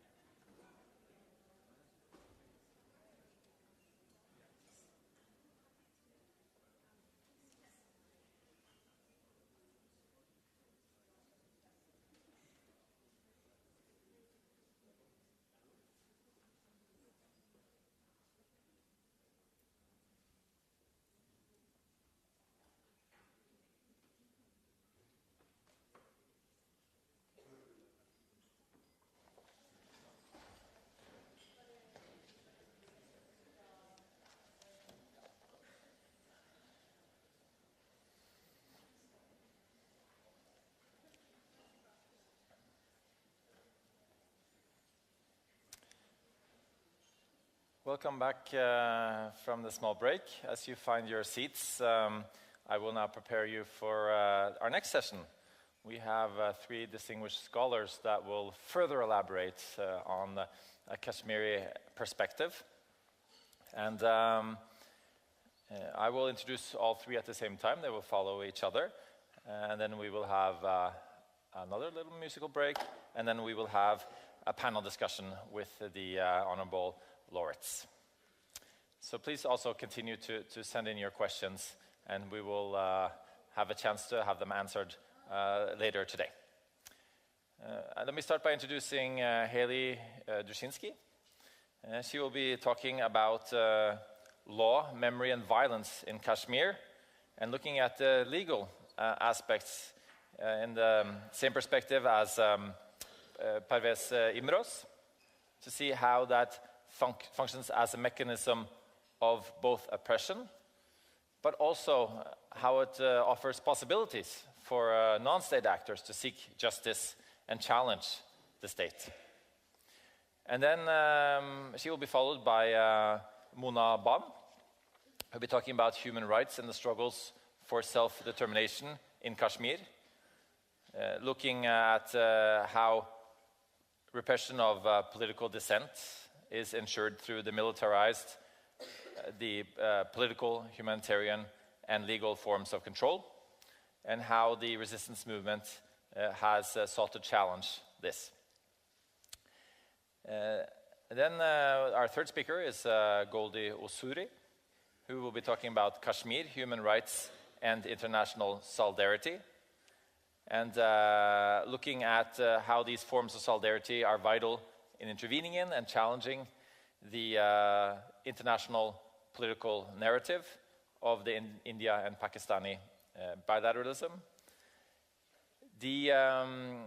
We will have, each speaker has 12 minutes, so without any more hesitation, I would like to welcome to the floor, to start, Haley Dushinsky, please.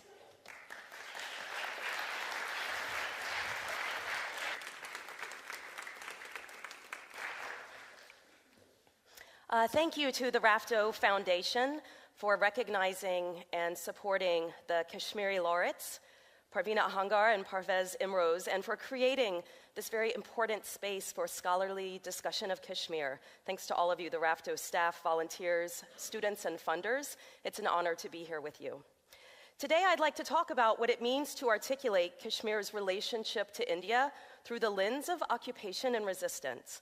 And I'll do this by discussing the historical constitutional arrangements that have established and maintained the legal and political conditions for this occupation across time, especially through preventive detention legislations and practices. When we talk about human rights in Kashmir, we often focus on the post-1990s conditions of emergency laws and institutionalized impunity, disappearance, extrajudicial killing and torture, stone pelting, curfews, and pellet guns. It's very important to understand these dynamics within the larger context of the Kashmiri movement for self-determination, which has sustained in various forms across time, starting in the late colonial period and extending through the post-colonial period to the present day. Legally, this self-determination movement is grounded in a series of UN resolutions passed just after independence and partition in the late 1940s and 1950s, addressing the need for a plebiscite to determine the region's political future. These resolutions register the UN's commitments to bringing about a mediated settlement by ascertaining the collective will of the Kashmiri people, a collective will expressed through a mass popular movement for Azadi, first from autocratic Dogra rule during the colonial period and then from Indian rule. Throughout the post-colonial period, from 1947 to the present, those supporting the movement for self-determination in Jammu and Kashmir have argued that the fact of India's administration of Kashmir is provisional, that it was originally negotiated as a provisional arrangement between two sovereign entities, India and Kashmir, at a time of war and decolonization in South Asia. They have also argued that India's subsequent legal, political, and military maneuverings have entrenched a system of coercion and domination that Kashmiris have never accepted and that violates international laws of occupation. Those opposing the movement for self-determination argue, and this is in alignment with the position of the Indian state, that Kashmir is an integral part of India, that international humanitarian law, and specifically occupation laws, do not apply to this internal conflict, and that Kashmir's independence would constitute a threat to the territorial integrity of the Indian state. The Indian state has historically viewed legal and political claims of Indian occupation of Kashmir as unpatriotic, as seditious, and has silenced them through legal, political, and military means.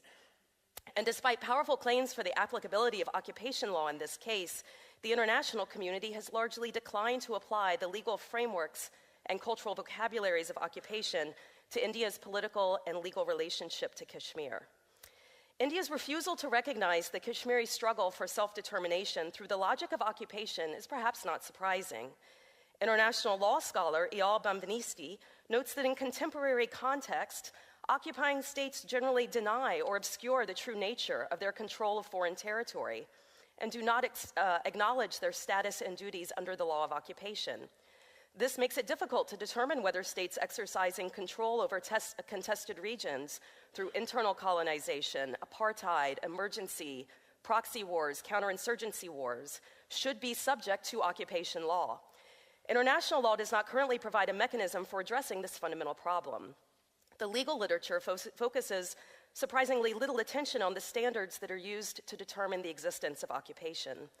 For this reason, international law scholars today urge analysts to move away from the narrow and outdated early 20th century practice of defining occupation simply as the control of a sovereign territory by a foreign power through a war. Instead, Benveniste asks us to consider a more encompassing definition of occupation that considers, quote, the phenomenon of occupation, defined as the effective control of a power over a territory to which that power has no sovereign title, without the volition of the sovereign of that territory. With this in mind, I'd like to trace India's governing control of Jammu and Kashmir back to the constitutional settlement process in the early years of decolonization. As Professor Bronlund explained, Jammu and Kashmir was a princely state during British colonial rule in India, and it maintained its sovereign status as an independent monarchy through the subcontinent's independence in the institution of India and Pakistan in August 1947, until these two newly sovereign nations officially went to war over the region in May of 1948. In the decade following independence and partition, India's governance over J&K was legitimized through parallel constitutional drafting processes in India in the late 1940s and in J&K in the mid-1950s. It's important to note that J&K was the only state within the Indian Federation that negotiated the terms of its temporary entry into the Indian Union through a constituent assembly process by drafting its own constitution. Through these constitutional drafting processes, J&K was incorporated into the Indian constitutional framework with a form of sovereignty known as special status. This special constitutional relationship was established through what's known as Article 370 of the Indian Constitution. Article 370 limits the jurisdiction of the Indian Parliament in the state. Laws passed by the Indian Parliament in all areas except defense, communications, finance, and foreign affairs are not applied to the state unless passed by its own government. It gives the people of the state the right to form their own J&K Constituent Assembly, to draft their own J&K Constitution, and to choose their own J&K flag. It also establishes proto-citizenship rights through a category of permanent residents or state subjects, and prohibits any non-residents from purchasing land in the state. This constitutional arrangement of special status in relation to sovereignty has been gradually dismantled across the 20th century. The historical context is extremely important here. Article 370, and this is a key point, was written into the Indian Constitution during the India-Pakistan War and pending the UN resolution on the region. In this context of instability and uncertainty, it was written as a way to temporarily manage the constitutional relationship between J&K and India until the political will of the people could be established and a final settlement reached through the state's process of drafting its own constitution. Under Article 370, the Constituent Assembly of India initially granted popular democratic authority to the Constituent Assembly of J&K to draft the J&K Constitution with full sovereignty over all matters, including deciding the future of the monarchy and the state's constitutional relationship with India on the basis of the principle of self-determination.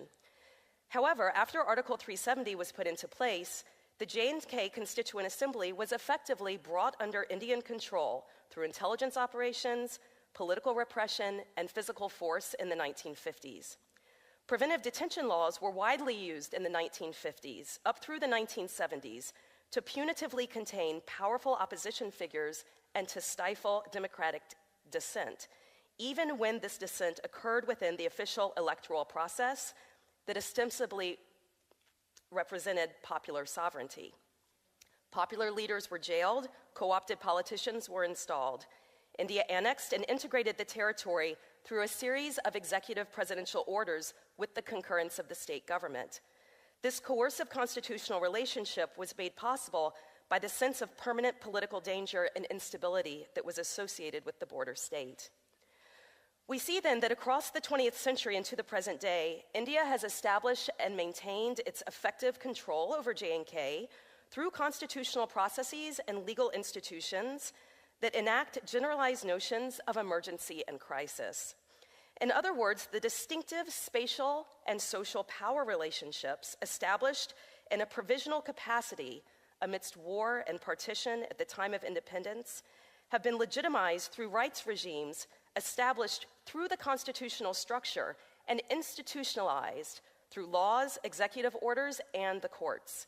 And this provisionality has allowed for the active maintenance of a facade of democracy, the intentional framing of Kashmir as a dangerous border zone and a threat to the integrity of the nation, and the continuing implementation of laws of exception that establish the foundations for the intensive militarization and institutionalized impunity in the region. My colleague, Dr. Srimoy Nandini Ghosh, a lawyer and a legal anthropologist who works as a legal researcher for JKCCS, and I have written about Kashmir's relationship to India as what we call occupational constitutionalism, a form of foreign dominance and control produced through the annexation of part of Kashmir's territory and its legal sovereignty to India in the aftermath of independence, and reproduced through a series of legal mechanisms and processes across time that institute a state of emergency and permanent crisis in the region. And preventive detention continues to be one of the most powerful and pernicious forms of punitive containment, running as a continuous thread through the colonial and post-colonial constitutional history in Kashmir. The most recent iteration of preventive detention law, the Public Safety Act of 1978, PSA, has been widely used as a central legal and political weapon of India's counterinsurgency operations in the state. The PSA allows for the administrative detention of individuals for up to 2 years in the regular prison system without charge or trial, through executive detention orders issued by administrative officials. This administrative detention applies to individuals suspected of involvement in activities that threaten the maintenance of order or national security. In a context of intense surveillance, the detention orders are commonly based on information dossiers provided by police with input from intelligence agencies. Preventive detention in J&K forms a routinized means of targeting individuals who support the cause of Kashmiri independence and who challenge the legitimacy of the Indian state in J&K, including street protesters, former militants, political lawyers, political leaders, lawyers, journalists, and human rights activists.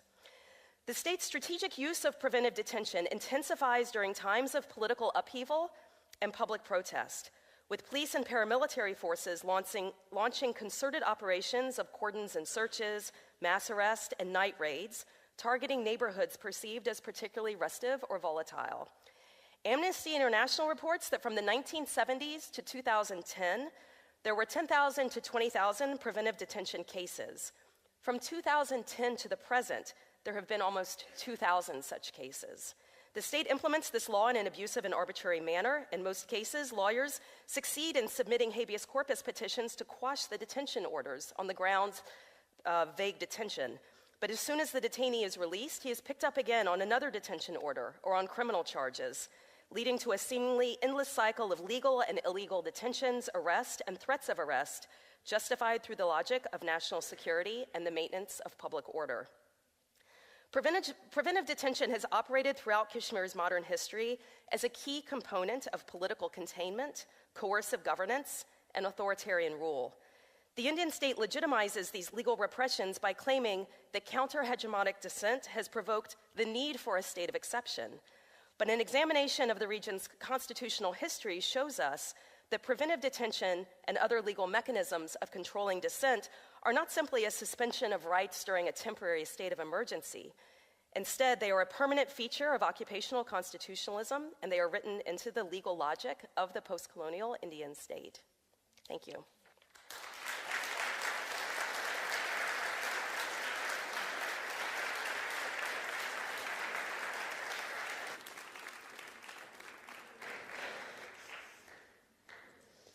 Thank you to the Rafto Foundation and to the wonderful student organizers for getting us all here to honor and celebrate the laureates, Parvez Imroz and Parveena Ahangar, and for creating this conducive space to foster a critical and much-needed dialogue on Kashmir.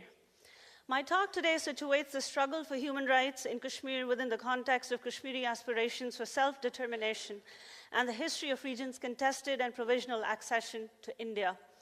In the time that I have, I would like to make two big points. One, that in Kashmiri political imagination, their struggles against foreign or occupying powers predate India's partition in 1947. And two, that for most Kashmiris, democracy is a dirty word that has since 1947 enabled the entrenchment of militarized forms of control instead of providing robust opportunities for social and political change. Both these points illustrate the need to recount Kashmir's unique history that is shaped by the events of partition, but also exceeds this history in very significant ways.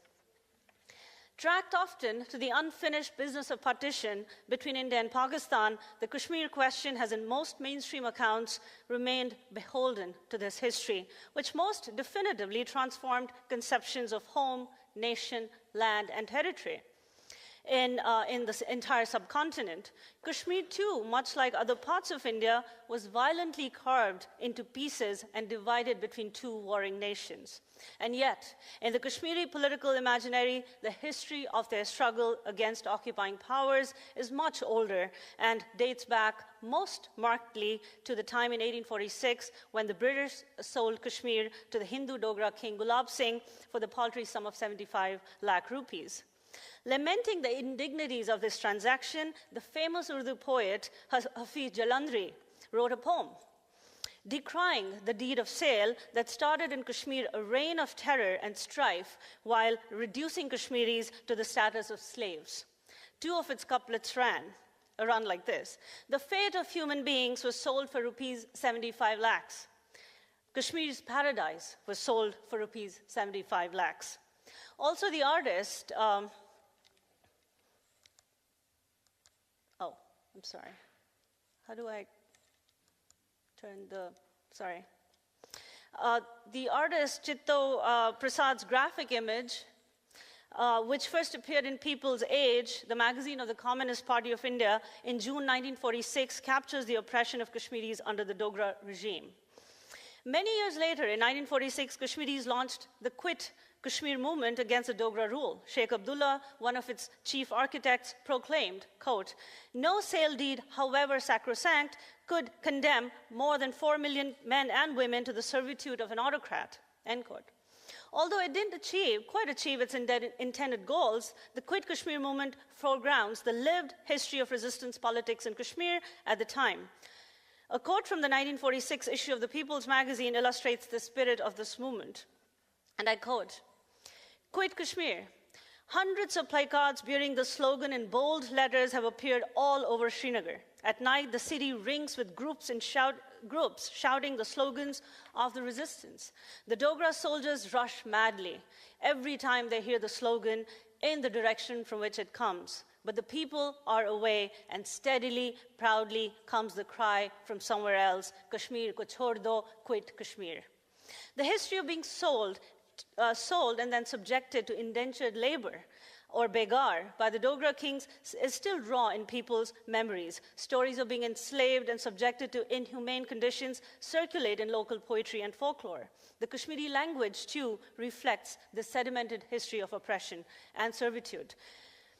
In her anger, my grandmother, like many Kashmiri grandmothers, used her choicest Kashmiri curses, many of which consigned people to mountain valleys, forbidden lands, and desolate territories that must have once been part of Kashmir's violent geographies of forced labor. Our curses, too, are snippets from Kashmir's enslaved past. Language has a way of both normalizing history, but also keeping it alive. Therefore, despite the preponderance of official histories, Kashmiri consciousness for their rights emanates in large part from this pre-partition history in which Kashmiri Muslims were bonded servants of the Dogra kingdom. While Kashmiri resistance to Dogra rule was mostly episodic, it came to a head, as we've heard in a prior speech, much before the history of the Quit Kashmir movement on 13 July 1931, the day 22 Kashmiris were killed. A period of intense anti-Dogra agitation that now marks for Kashmiris the onset of a national consciousness and infuses to a large extent their current conceptions of rights and aspirations for freedom. The intergenerational nature of this struggle is captured well by Athar Zia, a Kashmiri poet and writer who evocatively brings to light the ways in which the history of Kashmiri resistance from 1931 to the present, despite their differences, is felt and seen as a continuum. Dedicating it to the forefathers who were killed that day, she writes, "To the foremothers and forefathers of resistance, to the prayer that is still being prayed, to the martyrs rising one after the other, to Azadi, to Kashmir that bows before no one." The reclamation of these continuities is an integral part of how Kashmir's resistance takes form. Recounting the struggles of the forefathers and connecting Kashmir's present with its past, ruptured through official histories and buried in government archives, is what has constituted the resistance work of both Mr. Imroz and Parveena ji over the past 3 decades and more. As Imroz has repeatedly stressed, one of the tragedies faced by Kashmiris is that their collective memory isn't institutionalized, a tragedy he and his organization have tirelessly worked to overcome through numerous reports, talks, workshops, and lectures. Likewise, Parveena Ahangar's formidable work in organizing the mothers and wives of disappeared sons and husbands, whose bodies too have vanished without a trace, has worked to keep the hope of their return alive. And more importantly, her work has demanded accountability from institutions protected through layers of impunity. The big point I want to return to is this. If you take into account this pre-partition history of people's organized and unorganized resistance, then the Kashmir issue can no longer reasonably be understood within the contentious relationship between India and Pakistan alone. And also, as a reminder, the Dogra Maharaja, who signed the instrument of accession, had no legitimacy among vast swaths of the local population. This brings me to my other big point, which is about the nature of democracy in Kashmir and its role in strengthening what have often been called collaborative or puppet governments. In other words, how democracy has become a prop for Kashmir's prolonged military occupation. Like everything else, however, this story too will reference forefathers and foremothers, this time my own. My grandfather's is just one story among many others that illuminates the tumultuous decades between the 1940s and the 1960s, a time when, in his own words, it was already clear that Kashmiris had been relegated to the position of slaves after India's independence. Kashmiri freedom fighters were lifted during the darkness of the night and kicked into dark cells without knowing the grounds of their imprisonment, end quote. And this goes back to the preventive detention strategies of the state that we've already heard about from Dr. Duchansky. My grandfather, too, Mr. Vaishnavi, a lawyer by profession, was jailed 7 times. Like many other forefathers in the story, and foremothers too, some of whom were exiled, some of whom disappeared, he too was jailed under the most brutal conditions and ordered several times to cease his political activities, most of which included writing extensively in local newspapers, starting his own paper, Jamhoor, in 1952, which means democracy, which was banned only 4 months after it was launched, fighting cases on behalf of political prisoners, and most importantly, championing the cause of Kashmir's self-determination as enshrined in the UN security resolutions from the 1940s, late 1940s and the 50s. Very little is known about this time in Kashmir's turbulent history. In mainstream accounts, it appears mostly as a peaceful period with no trace or existence of resistance movements. When read against this peaceful background, the events of 1989 seem to make very little sense, or at best, they seem erratic. And yet, as my grandfather notes in one of his prison diaries, every step the government took during those years was to ensure that, quote, the silence of the grave did not suffer any vibration on account of dissent or political difference with the powers that held the sway, end quote. How was this silence enforced? Brings me to my last point I want to make today about the nature of democratic rule in Kashmir. While violent means were certainly adopted, such as exiles, tortures, solitary confinements, tactics that have only intensified in recent years and enforced with much more brutality, electoral management was also used to silence dissent or quell representative voices that imagined Kashmir's alternative futures outside the confines of the Indian Constitution. By now, this is old news for Kashmiris, who have experienced several electoral cycles, each of which has left more of them dead and even more disenfranchised. They have repeatedly seen how a tattered cosmetic democracy has repeatedly been used to undermine their lives, their human and political rights. While this could be said about every election cycle in Kashmir, and I couldn't go on and on for the next 5 hours about it, I actually happened to look through my grandfather's archive as I was preparing for this talk, and found a Kashmir Times newspaper article on the elections of 1967, an election he had tried to contest as an independent candidate. In this piece on the right-hand side, my left, of the slide, we see the then Chief Minister G.M. Sadiq's call for a peaceful and democratic election, a rhetorical tool of normalizing the electoral management of dissent in Kashmir. But on the left, you see stamped in bold letters what most Kashmiris felt elections in Kashmir had done to the idea of democracy, raped it. People were up in arms against the wholesale rejection of nominations from opposition leaders, one of whom happened to be my grandfather. In a petition he filed to the Election Commission on 30th January 1967, he complains against the rejection of his nomination papers by the returning officer, calling it unwarranted and illegal. That's a copy of the petition. Clearly, based on similar testimonials and stories from those times, there's nothing exceptional about this incident. In fact, this has become, over time, the exception is the norm, as we've already heard from a legal standpoint. But it is precisely its banality that should foreground the spurious exercise of democracy in a state of militarized occupation.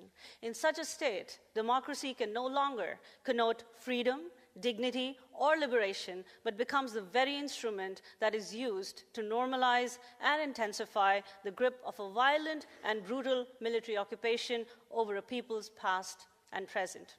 Thank you.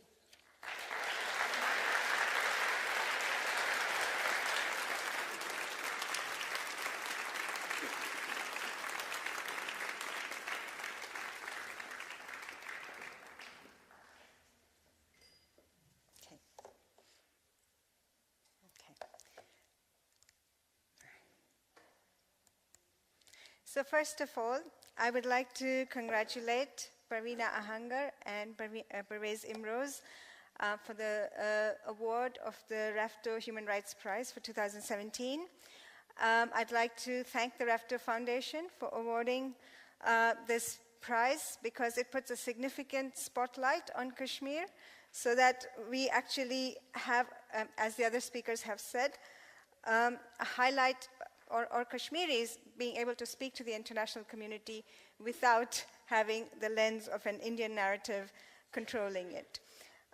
So what I want to speak today about is the idea of human rights and international solidarity. And a couple of the main points that I'll be making will be about the necessity to locate human rights or war crimes or crimes against humanity in the context of Kashmiri self-determination. And we have to do that, we have to actually change the political narrative, the dominant political narratives that are in place at the moment. And that political narrative is also linked to the legal approach. So I want to begin with my own journey of solidarity with the Association of Parents of Disappeared Persons and the Kashmiri struggle for self-determination, which began properly when I first met Parveena Ahangar in London in a conference that I had co-organized with a colleague, Dibesh Anand, who's in the audience today. And as Parveena ji spoke, something of the unthinkable grief, suffering that she felt, the deep, dark well of injustice that she was looking at, and the reservoir of compelling strength with which she had been fighting for 27 years conveyed itself to the audience. 27 years. Most of the people in the audience wept, as did I. And I decided to educate myself, and I could only educate myself by actually listening to Parveena ji, to understanding a little bit about APDP's activities, to reading the reports, the very valuable reports put out by JKCCS, by listening to a whole segment of Kashmiri scholars, writers, poets, artists, political cartoonists, journalists, photojournalists, filmmakers, musicians, and so on, and also their allies, non-Kashmiris, who have been also working on these issues. And this has given me a sense of some of the things that can be done in terms of international solidarity. So this is actually a cartoon by Mir Suhail Qadri, which 15th of August is Indian Independence Day, as some of you would know. And the image is one of a float of death, really, for Kashmiris, Independence Day as marking that. The word zulm in Urdu that Parveena ji uses, that many Kashmiris use, describes an intense oppression. It refers to cruelty, it refers to crime, but it also refers to the idea that one who is oppressed is deprived of their rights by the oppressor. For Kashmiris, this deprivation of rights stems, as we have heard from the previous speakers, sort of Indian colonization, so Dogra rule, but also this oppression is ongoing, and the struggle for self-determination is also ongoing. But it's also an issue of locating then human rights issues in terms of the struggle for self-determination, and in order to do that, we need to change the political narratives. So currently, there are two dominant political narratives that are articulated internationally. The UK and the US governments, who are members of the permanent members of the UN Security Council, have been saying that Kashmir is a bilateral issue to be resolved by India and Pakistan. And nationally, successive Indian governments, since 1956, actually, not before that, but since 1956, have been stating this phrase, Kashmir is an integral part of India. Neither of these narratives pay attention to the historical injustice which has deprived Kashmiris, of course, of their right to self-determination, as the previous speakers have pointed out. So in terms of international solidarity, we have to remember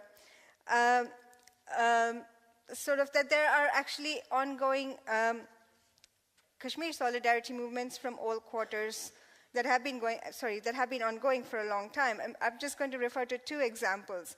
This is a speech by Shabana Mahmood in a backbench session in the UK Parliament. Shabana Mahmood is the Member of Parliament for Ladybird, Birmingham, and she says, "I'm a small heathen Burmi, which makes me an Englishwoman and a Brit. I have no right to tell Kashmiri people what their future should be, but I will always speak up passionately for their right to decide the future for themselves." So this was in 2014, so it's just one example, but as I said, it's actually been ongoing for a long time. I think the Jammu Kashmir Liberation Front has been working since the 1980s in the UK, so there are a whole spectrum of political movements. But a really important one, I think, is student movements, actually. And I'm referencing this because in the UK, there are student groups in universities. This is the Kashmir Solidarity Movement from the School of Oriental and African Studies. I'm familiar with their work because I sometimes go to their meetings, and they've been instrumental in educating their audiences about the Kashmiri struggle for self-determination and human rights violations. So many of the people who come for these events often know a lot about the Palestinian movement for self-determination and so on, but they've never heard about Kashmir. But once they hear about Kashmir, they understand that this is another legacy of European colonialism that must be addressed.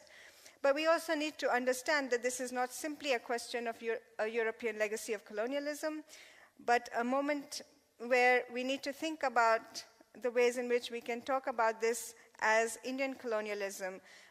Haley Dushinsky has used the word constitutional occupation.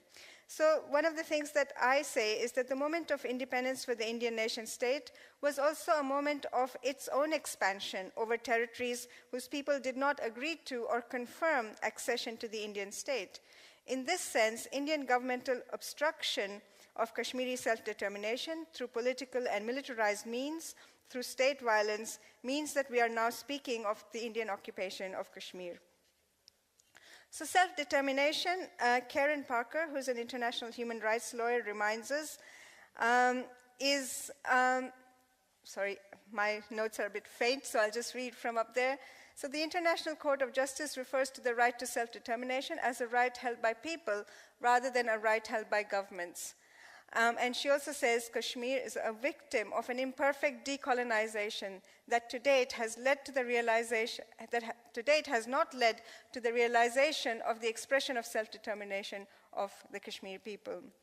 So we need to emphasize the fact that Kashmiris have a stake in their present and in their future, and they're paying in blood and tears, but also a steely resolve for freedom, for a freedom that they envision for themselves. One of the popular political slogans that I have heard in Kashmir is, "Jis Kashmir ko khoon se siicha, wo Kashmir hamara hai." So the Kashmir that we have nourished for our blood, with our blood, that Kashmir is ours. So that Kashmir is theirs to shape and to live in with political freedom and freedom from state violence. So in terms of changing a political narrative, this is also linked, I said, the changing of a political narrative is very much linked to changing a legal narrative. We know that Kashmiris are unable to find redress in Indian courts and to bring any perpetrators to justice, and I'm just referencing the 2016 sort of mass sort of uprising and then also brutal state repression with the statistics there, but also there were horrifying stories of children being blinded, being killed, partially or completely blinded, but also being killed. And this is the funeral procession of a 12-year-old Junaid Ahmed Akhund, whose even his funeral was tear-gassed. So if international political narratives are linked to potential international legal redress or remedies, we can understand from legal research, but also from, I think, JKCCS reports and so on, that the conflict in Jammu and Kashmir could be deemed an international armed conflict. We may want to explore how international humanitarian law could apply for the protection of human rights against civilians if this is the case. And then these could, of course, these are, in fact, war crimes or crimes against humanity. In 2016, we also witnessed attacks on medical personnel, on the press, apart from all of these, the targeting of children and teenagers, elderly, and so on. In terms of what exists or what has happened since then, the United Nations Human Rights Commissioner did ask India's permission to enter Kashmir and investigate reports of human rights violations, but this permission was denied. And this is kind of one of the paradoxes of the processes of human rights mechanisms. The perpetrator state is asked for permission to investigate its crimes. So in this sense, an international legal strategy is a necessity in the context of Kashmir. So I'm just going to say then, my last point is that we need to listen to Kashmiris. And so I'm just, this is an extract from a Kashmiri poet Uzma Falak. And again, this is just an extract. She says, memory is a synonym of our history. Memory is not a victim, but a survivor, like grandmothers, daughters, fathers, brothers, women, men, and children of Kunan and Pushpur, where the mass rapes occurred. Shopian, Handwar, Dardpur, Kopur, Uri, Srinagar, Kishtwar. Memory is a festering wound. Again, this is like a calendar of massacres, of rapes, and so on. February 23, February 24, May 30, October 28, November 7, 1700s, 1800s, 1900s, 2000s. Wound is our memory, our witness, our free country. And so this idea of freedom is always this thing that Kashmiris have been striving for. In the last 50 seconds that I have left, I think I just wanted to pay tribute to actually Parveena ji and APDP, and this is a very small poem that I wrote when I went to their protest on August 30, which is the day of International Day of Enforced Disappearances, in Pratap Park in Srinagar. And this is, I will just read this. So where the enforced disappeared appear, this is where, in Pratap Park, where the enforced disappeared appear, imprinted on familial skins, in the indescribable ache of anguished hearts, in bleeding silence, in words that sear, that name you for who you are, torturer, murderer, brutal occupier. They, the enforced disappeared, they are the flesh, the spirit, the aura of the bodies of their loves. They are here, they will appear.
Thank you to, first of all, to the three distinguished scholars that spoke, Haley Dushinsky, Mona Ban, and Goldie Osuri, for the perspectives that you offered. I think that we now have a much greater perspective and a lot more knowledge than we started the day. And you also pointed to a lot of the challenges that remain.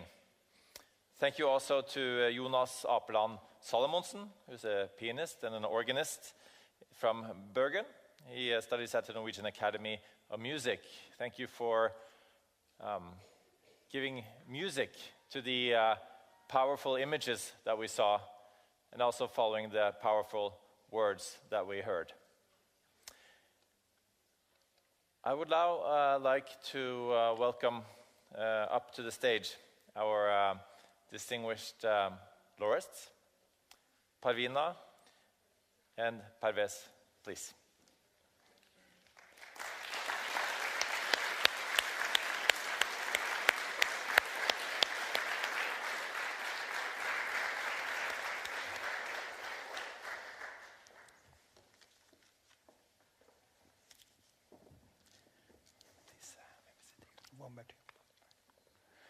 Oh, sorry.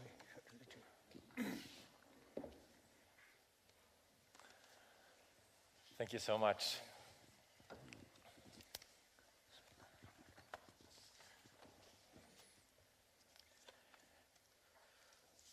Our session now is called How to Build Room for Dialogue and the Peaceful Human Rights Movement in a Context of a Violent Conflict. And thank you again for being here to accept the prize, to speak to us, and to answer our questions. And thank you for providing such powerful words, words that, as Goldie Osuri said, words that sear, words that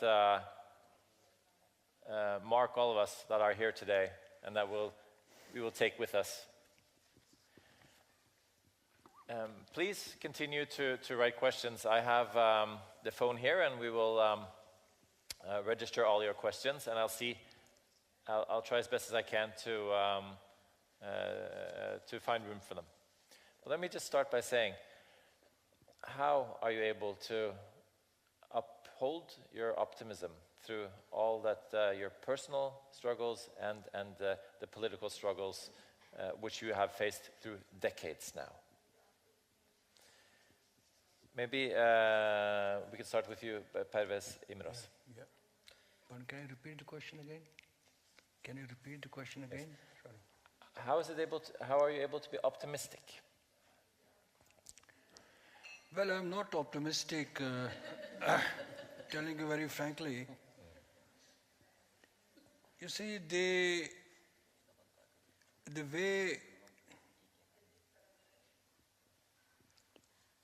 way the Indian government's stand is, right? Indian government is convinced that they can win an occupation, right? And Indian government has the history of managing the conflict in India since 1947, because India is also, there has been a lot of insurgencies in India, So they feel convinced that they can manage it with the brute military force. And then the international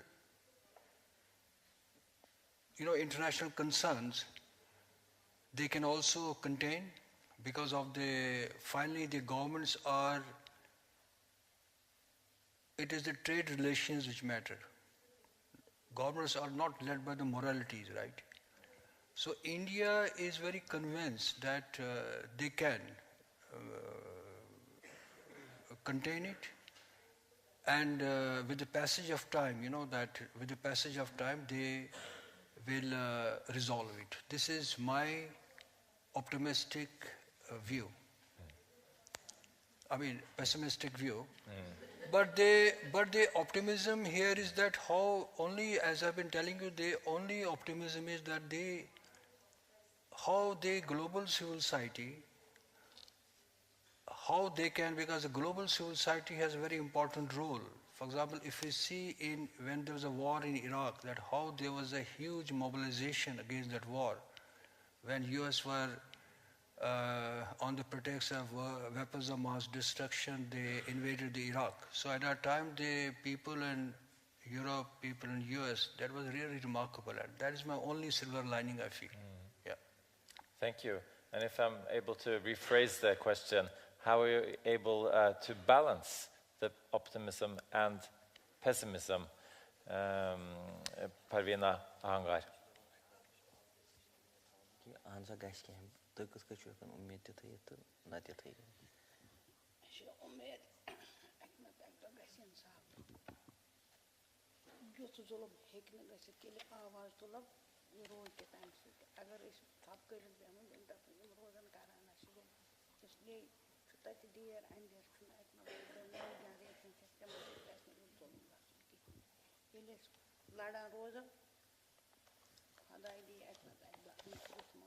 Okay.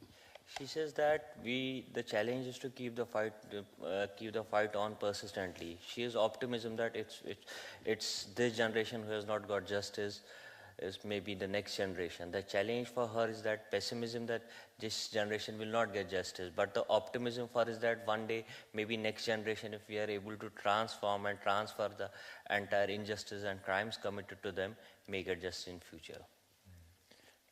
Thank you. And you mentioned the word generation. Yeah. And I'd like to ask you to comment on that, on the generation perspective of it. A lot of the people in the audience here are students. Yeah. As you know, there are students that are behind the Rafto Foundation and this conference and the ceremony tomorrow. How do you view the youth, the young generation in the region and their viewpoint and their efforts?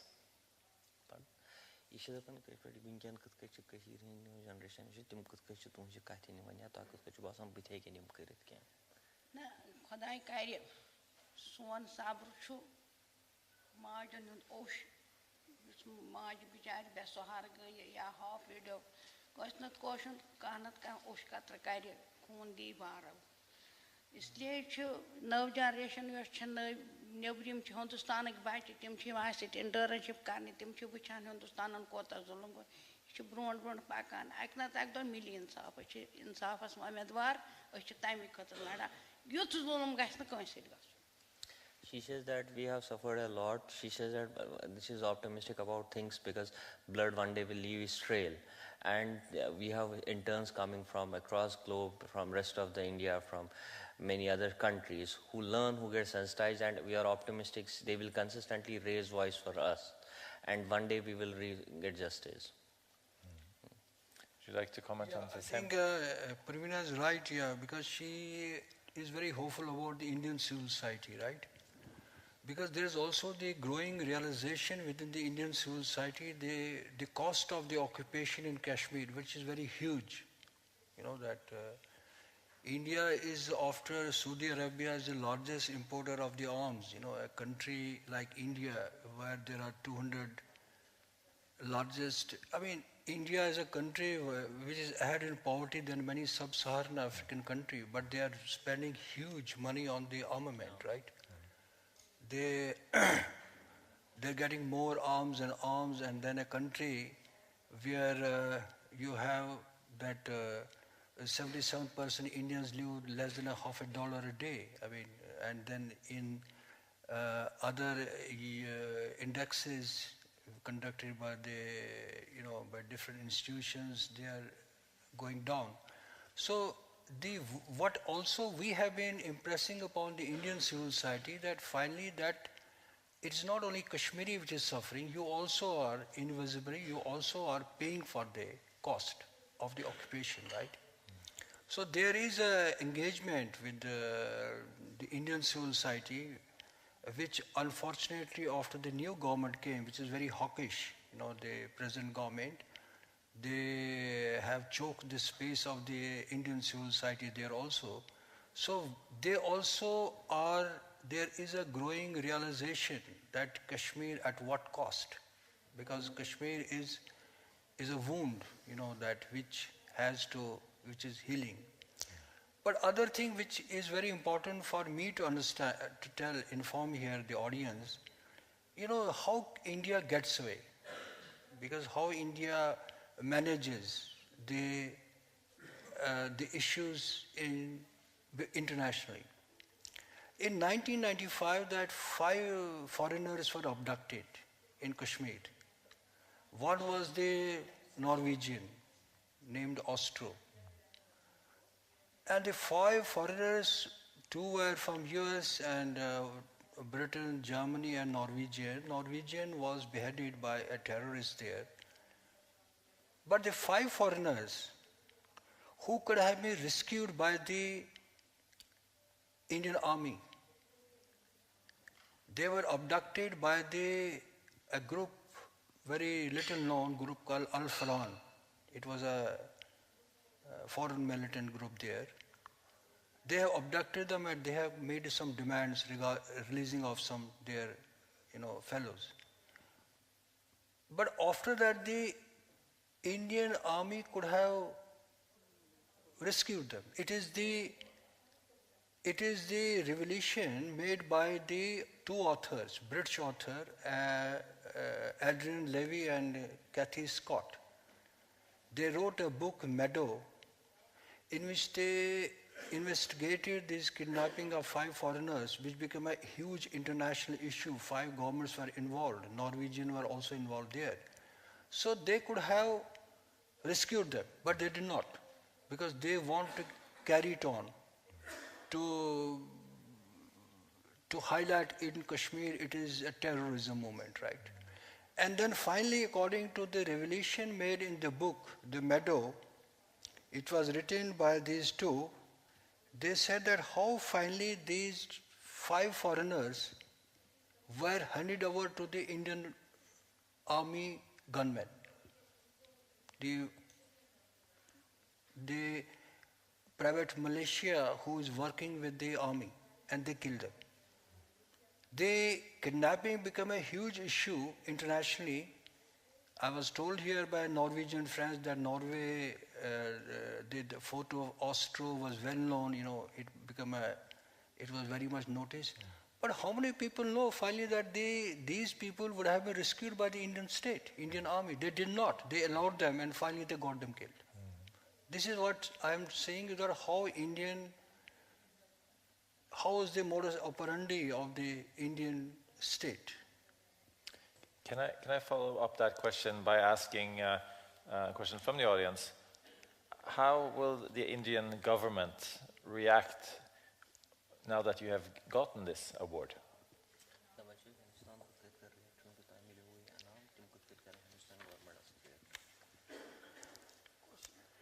Hindustan government में जाते हैं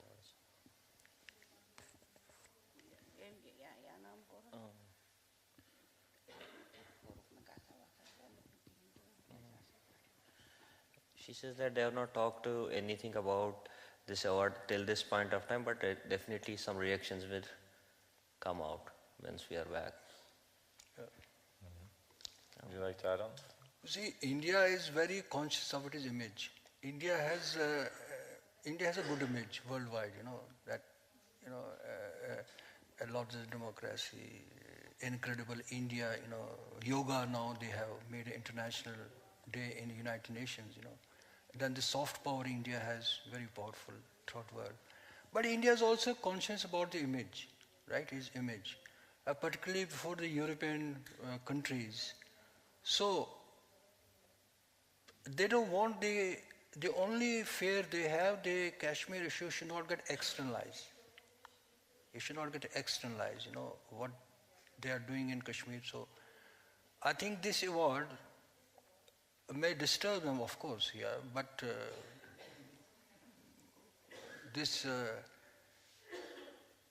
what after the award, that is very important for us. If after this very important award that if there is some sort of sustained follow-up for for exposing the lies of the Indian state before the international community, I think that really will make some difference. Could also follow up that by asking, is there any political debate in India about Kashmir that is a concrete debate?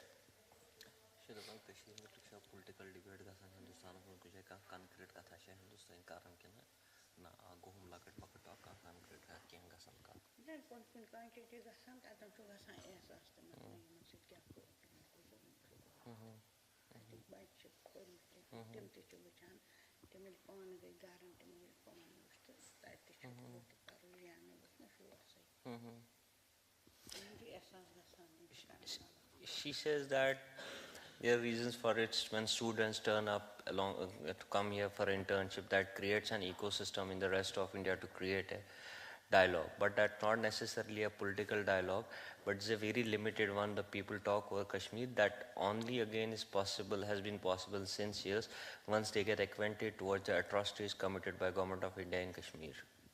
Yeah. Would you like to characterize the debate in India, if any, in the open about Kashmir?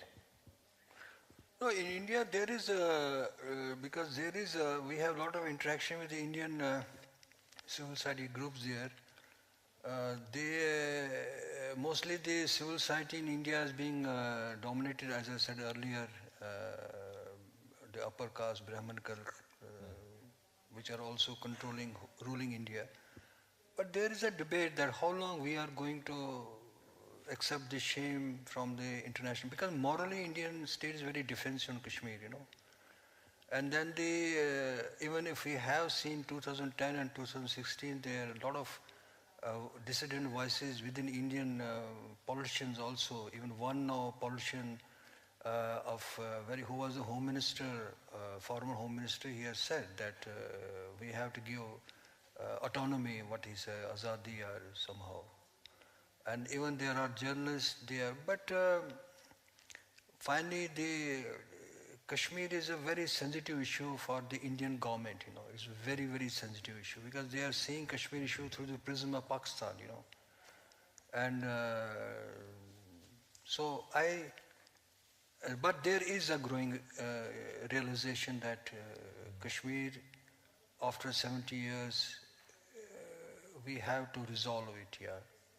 But the hard liner there, the right-wing political parties still believe on military solution.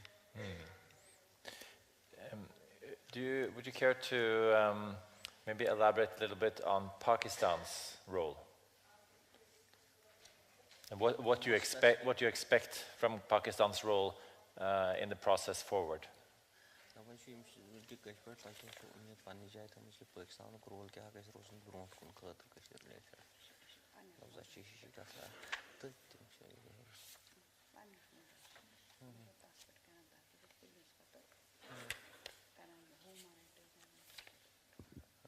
She says that we are stuck to our own cause, and Pakistan is, as far as any other international body or community is concerned, is same for them. But if they specifically start talking about Pakistan, then the state prices start coming up. Well, Pakistan is a party. I mean, no doubt, Pakistan is a party since 1947. India took the matter under Chapter 6, before the United Nations. And Pakistan is also controlling 1/3 territory of J&K, right? So there are three parties: Pakistan, India, and Kashmir, right? So the Pakistani government is also position that the Pakistani government has to accept the will of the people of Kashmir, whatever their will is. So, but in Kashmir, there is also a realization that if Pakistani government, which is a party and Suppose if Pakistan will back out tomorrow, what will happen to... So there is a Kashmiri, and there is also in Kashmir a section, not a section, but there's a considerable section of people, they believe that I mean, there's a consensus that India should get out, right? It's an occupation for which there's a consensus there in Kashmir. Majority of the Kashmiri, 68%. Maybe there will be some section for India also, 1 or 2%. But first primary task is that India should get away. This occupation should end. Then the second question is that whether they will remain independent or they will accede to Pakistan, right? That is secondary question. There are majority of the people have been saying we want to remain independent, you know. But there's again a section, a very considerable section, they want to join Pakistan, right? And but there is a consensus that India has to vacate the occupation. Yeah. Could you perhaps describe the fact that there has been insufficient media focus on the conflict, and partly a reason and motivation for awarding you the prize is to bring attention to this issue? What can be done to create more international media attention to the conflict?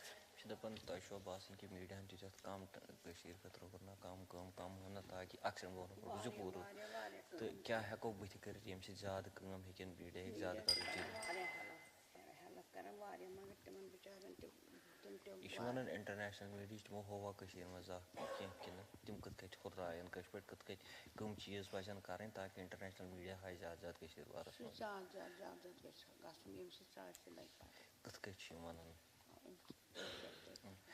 She says that I acknowledge that international media has given very little attention to this thing, and particularly this prize will start an awareness type of campaign for Kashmir. And there needs a lot more to do this kind of activities wherein Kashmir can gain attention on international media. Yeah. Would you like to bring a perspective as well on the issue, on the media focus?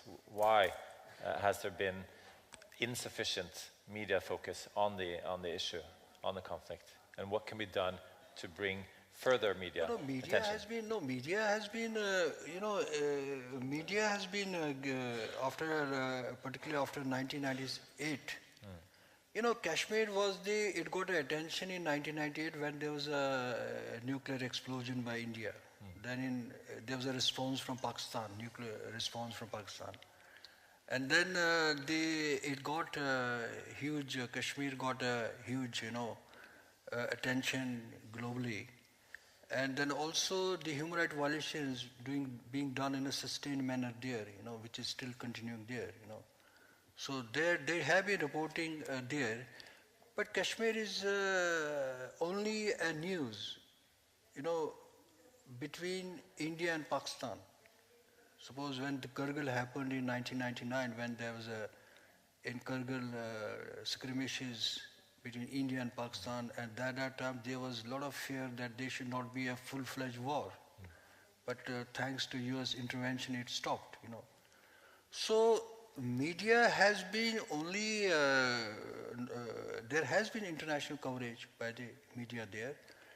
But as for India's management is really remarkable internationally. They are masters in that, The way they have been managing the media also, and even the journalists in Delhi, we have a foreign journalist association there, and they also have been influencing the international media. And also international institutions, there is, India has the largest expatriates, it has nearly 15 million. Suppose we have the American friends here, 3.9 million are in the US. They are in Wall Street, they are in academia, they are in journalism, they are politics, you know that. So Indians have been, in all the institutions there, you know that. So these people in holding in the Indian world institutions there, now they have IT, which is very powerful in India, what you call soft power. So they are also,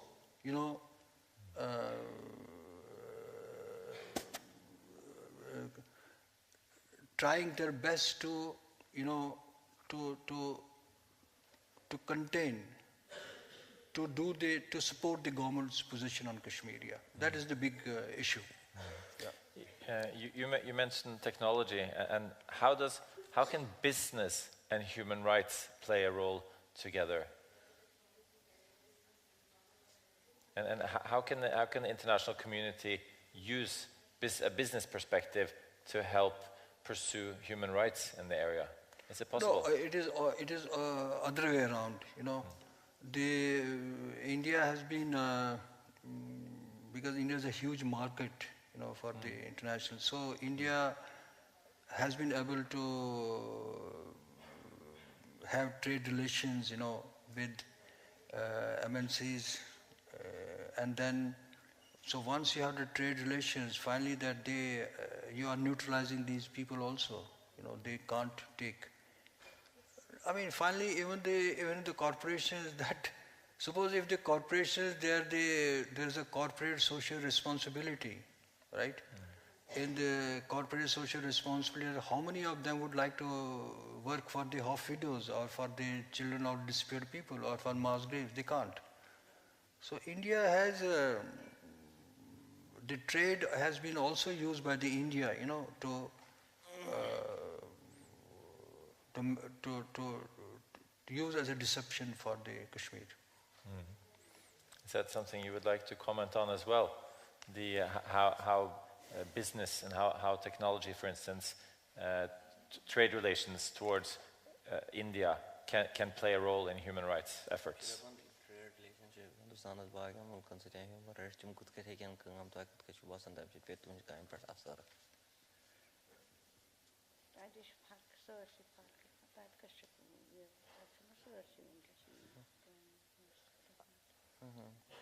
She says that government of India has its own interest, and business houses cannot put their interest into jeopardy for the sake of any human rights mechanism, particularly pertaining to Kashmir, which is largely a geopolitical issue. Could I ask the both of you about talking about the international community? What about the UN? Are they taking the right approach, and are they making progress in any way?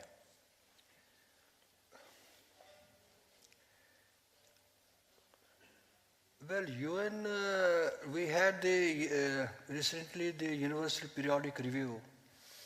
After every 4 years, there are the Universal Periodic Review. India had this year Universal Periodic Review, and I was really personally very disappointed to see the response of the different governments. None of the governments raised any issue on Kashmir, right? And 155 recommendations they have made. India, even for example, ratifying the Convention on Torture, or because now India is not allowing they are de-registering the NGOs there, because they are causing a lot of embarrassment to them. There was not a single word on that. So the Universal Periodic Review was, it was nothing. And the other thing is the United Nations mechanisms there, like special rapporteurs. India has allowed 3 rapporteurs so far in Kashmir. Special rapporteur on the religious freedom, special rapporteur on the human rights defender, and special rapporteur on the extrajudicial killings, right? They gave a report against India, and they also were taken to Kashmir, where we somehow managed to meet them. It was very difficult. They don't want us to meet them. So India, the United Nations mechanisms, they are like special rapporteur on the human right, on the enforced disappearance, they are not allowing, and other mechanisms they are not allowing. While in Pakistan, where there are some disappearances in northwest, some provinces there, they have allowed them. Are they special rapporteur on disappearance have been allowed even in Sri Lanka? Special rapporteur have been allowed in Nepal. Disappearance is both there. I mean, it is in Sri Lanka, in different countries in Asia. They have allowed them. Only India has not allowed them. India has said no. So UN mechanisms, and the paradox is that India is ambitious to get the permanent seat in Security Council. That is the paradox, and by not respecting the Article 1st of both the covenants of ICCPR and the ECOSOS, which is well known. So India has not been allowing, recently we had just 2 days, I happened to meet the Deputy High Commissioner, Karen. She was at Delhi, Deputy High Commissioner of Human Rights, UN Human Rights Commission was Delhi. I forgot her name. We had a meeting with them. So they are, but Indian government has not allowed the UN Human Rights Commission's request to give access to the fact-finding in Kashmir and both sides of Kashmir. So Pakistan has said that if Indian government will allow you, you can come.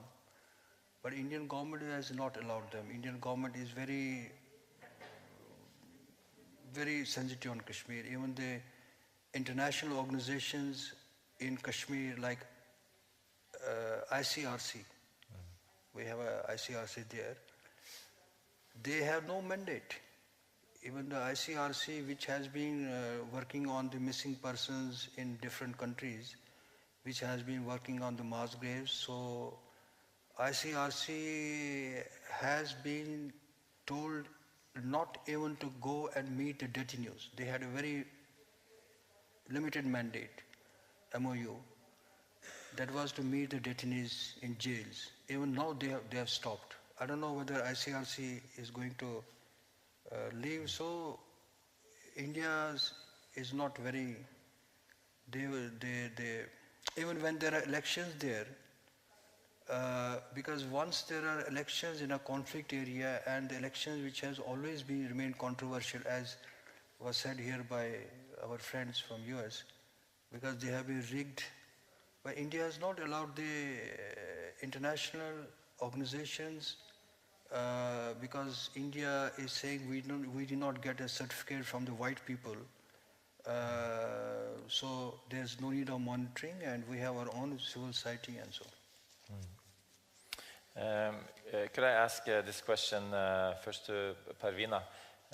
What about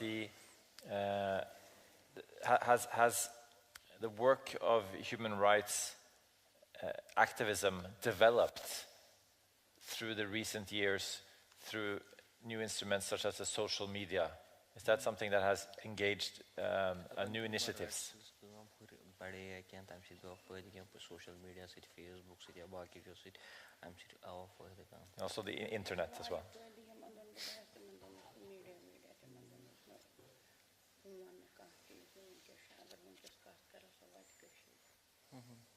She says that there has been a lot of support by the social media. The day I started working, there were no kind of modes of communication. So if anything happens anywhere in Kashmir, it can quickly, immediately reach out to the rest part of the world. So they have a critical role to play. Yeah. Would you like to? I subscribe, same, yeah. But the only thing is that they have been now banning it, you know. Yeah, persistently. They are banning, and then they are, last year it was completely banned for 4 or 5 months. And whenever they see there somebody's getting some brutal incident, happens, so first thing they will do, they will completely, put the is off the line, they will stop it here. Is it also used as a source of disinformation?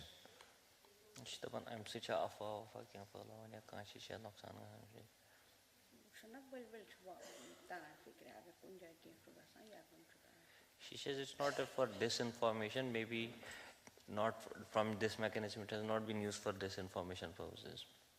Mm-hmm. Yeah. Yeah, sometimes rumors are there, rumors are there, rumors happen there, yeah. Mm-hmm. But as she was saying, Parveena, that it is really, Facebook is now a big problem for the government of India. They cannot stop it. In a conflict area, the first job of the government is to control the news, because you know that news is, truth is the first casualty there in a conflict. So they manage, which they have been managing in 1990s, because the 1990 was where highest sort of human rights violations took place, massacres, But this time is very difficult for them, and then, but they have used a new technique. They have started arresting people promiscuously. Young people are very, if we have citizen journalists, they also have, there's a huge networking of the, informers in Kashmir Valley, and where they are providing them the photos of the people who are taking part in the processions, who are agitating. So it is also both way. But for government, it is a big problem. Yeah. We're reaching the end of our panel discussion now. I've seen a couple of questions that regard your own personal sacrifice you've talked about and elaborated on in your talks. But could you say something more perhaps about the dangers you face as you continue with your activism?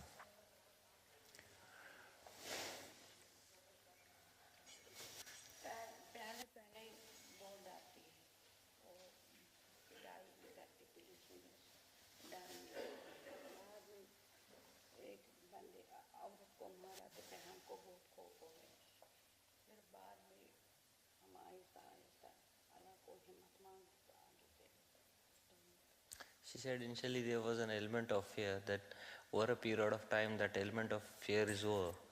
So one lady activist was killed. Afterwards she has no fear of being killed or like that. Okay. I mean, the dangers we are facing is nothing than the stakes which we have. Because the stakes are very, very grave in Kashmir. Because it is a question of the coming generations, and of course, I mean, people are doing in a more dangerous areas. They have shown more courage than we people, and they have been doing work in a more difficult situation, and which has given us inspirations, from them. But these stakes are very high in Kashmir, the way they are completely, there's a process of, annihilation, and the way now they have decided for a demographic changes in Kashmir, and this government. They have decided to settle the army soldiers there, army retired personals, and they are completely following the Israeli policy. It's very, very dangerous, because do you want Kashmir to become the Rohingyas of 2025 or 50? So, because Indian government, as I said earlier, is very arrogant, that as long as they are going towards becoming an economical power, things can be settled. Things can be, they can get away with everything. So what we are doing is nothing very, I mean, it is what we believe is very important to do, पहले लोग बहुत डरते हैं. अगर मैं किसी गांव में जाती, किसी घर ढूंढने के लिए, तो बोलता कुछ नहीं बोलता. शाम को आर्मी आएगा तो वो मारेगा, FIR करते हैं. फिर मैंने उनको हौसला दिया, हिम्मत दिया, मैंने बोला मेरे साथ आ जाओ, हम कोई बात नहीं, तो FIR दे दो, हम केस करेंगे कोर्ट में। तो वो आहिस्ता आहिस्ता सब लोग निकला, आज हर गाँव में चल। She says that in early stage people were too scared of things. If I used to visit a victim family and to inquire about their case, they used to refute that any such kind of incident has happened. But now same families are coming up that yes, these things have happened. On that note, I'd like to thank you so much for your participation today, so much for your keynote speeches, so much for your answers in this session. And you have also been very open about the grief that you carry with you, even on a day like this, when you have each received this honor from the Rafto Foundation. And I would like to thank you also the distinguished scholars that have spoken today, that have helped put an academic perspective on this, an academic perspective that also has contained personal angles. It's much appreciated. And thank you so much to everybody who came here today, and also remind you that the Rafto program continues also tomorrow. There are a lot of other very interesting events. We will have some gifts for you as well. And thank you all for such a great session here today. Thank you.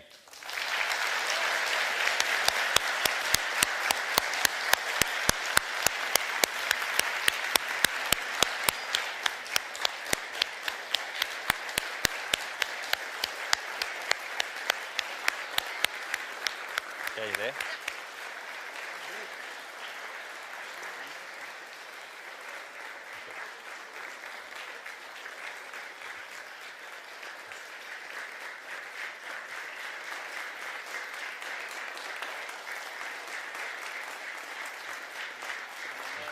I'm honored too.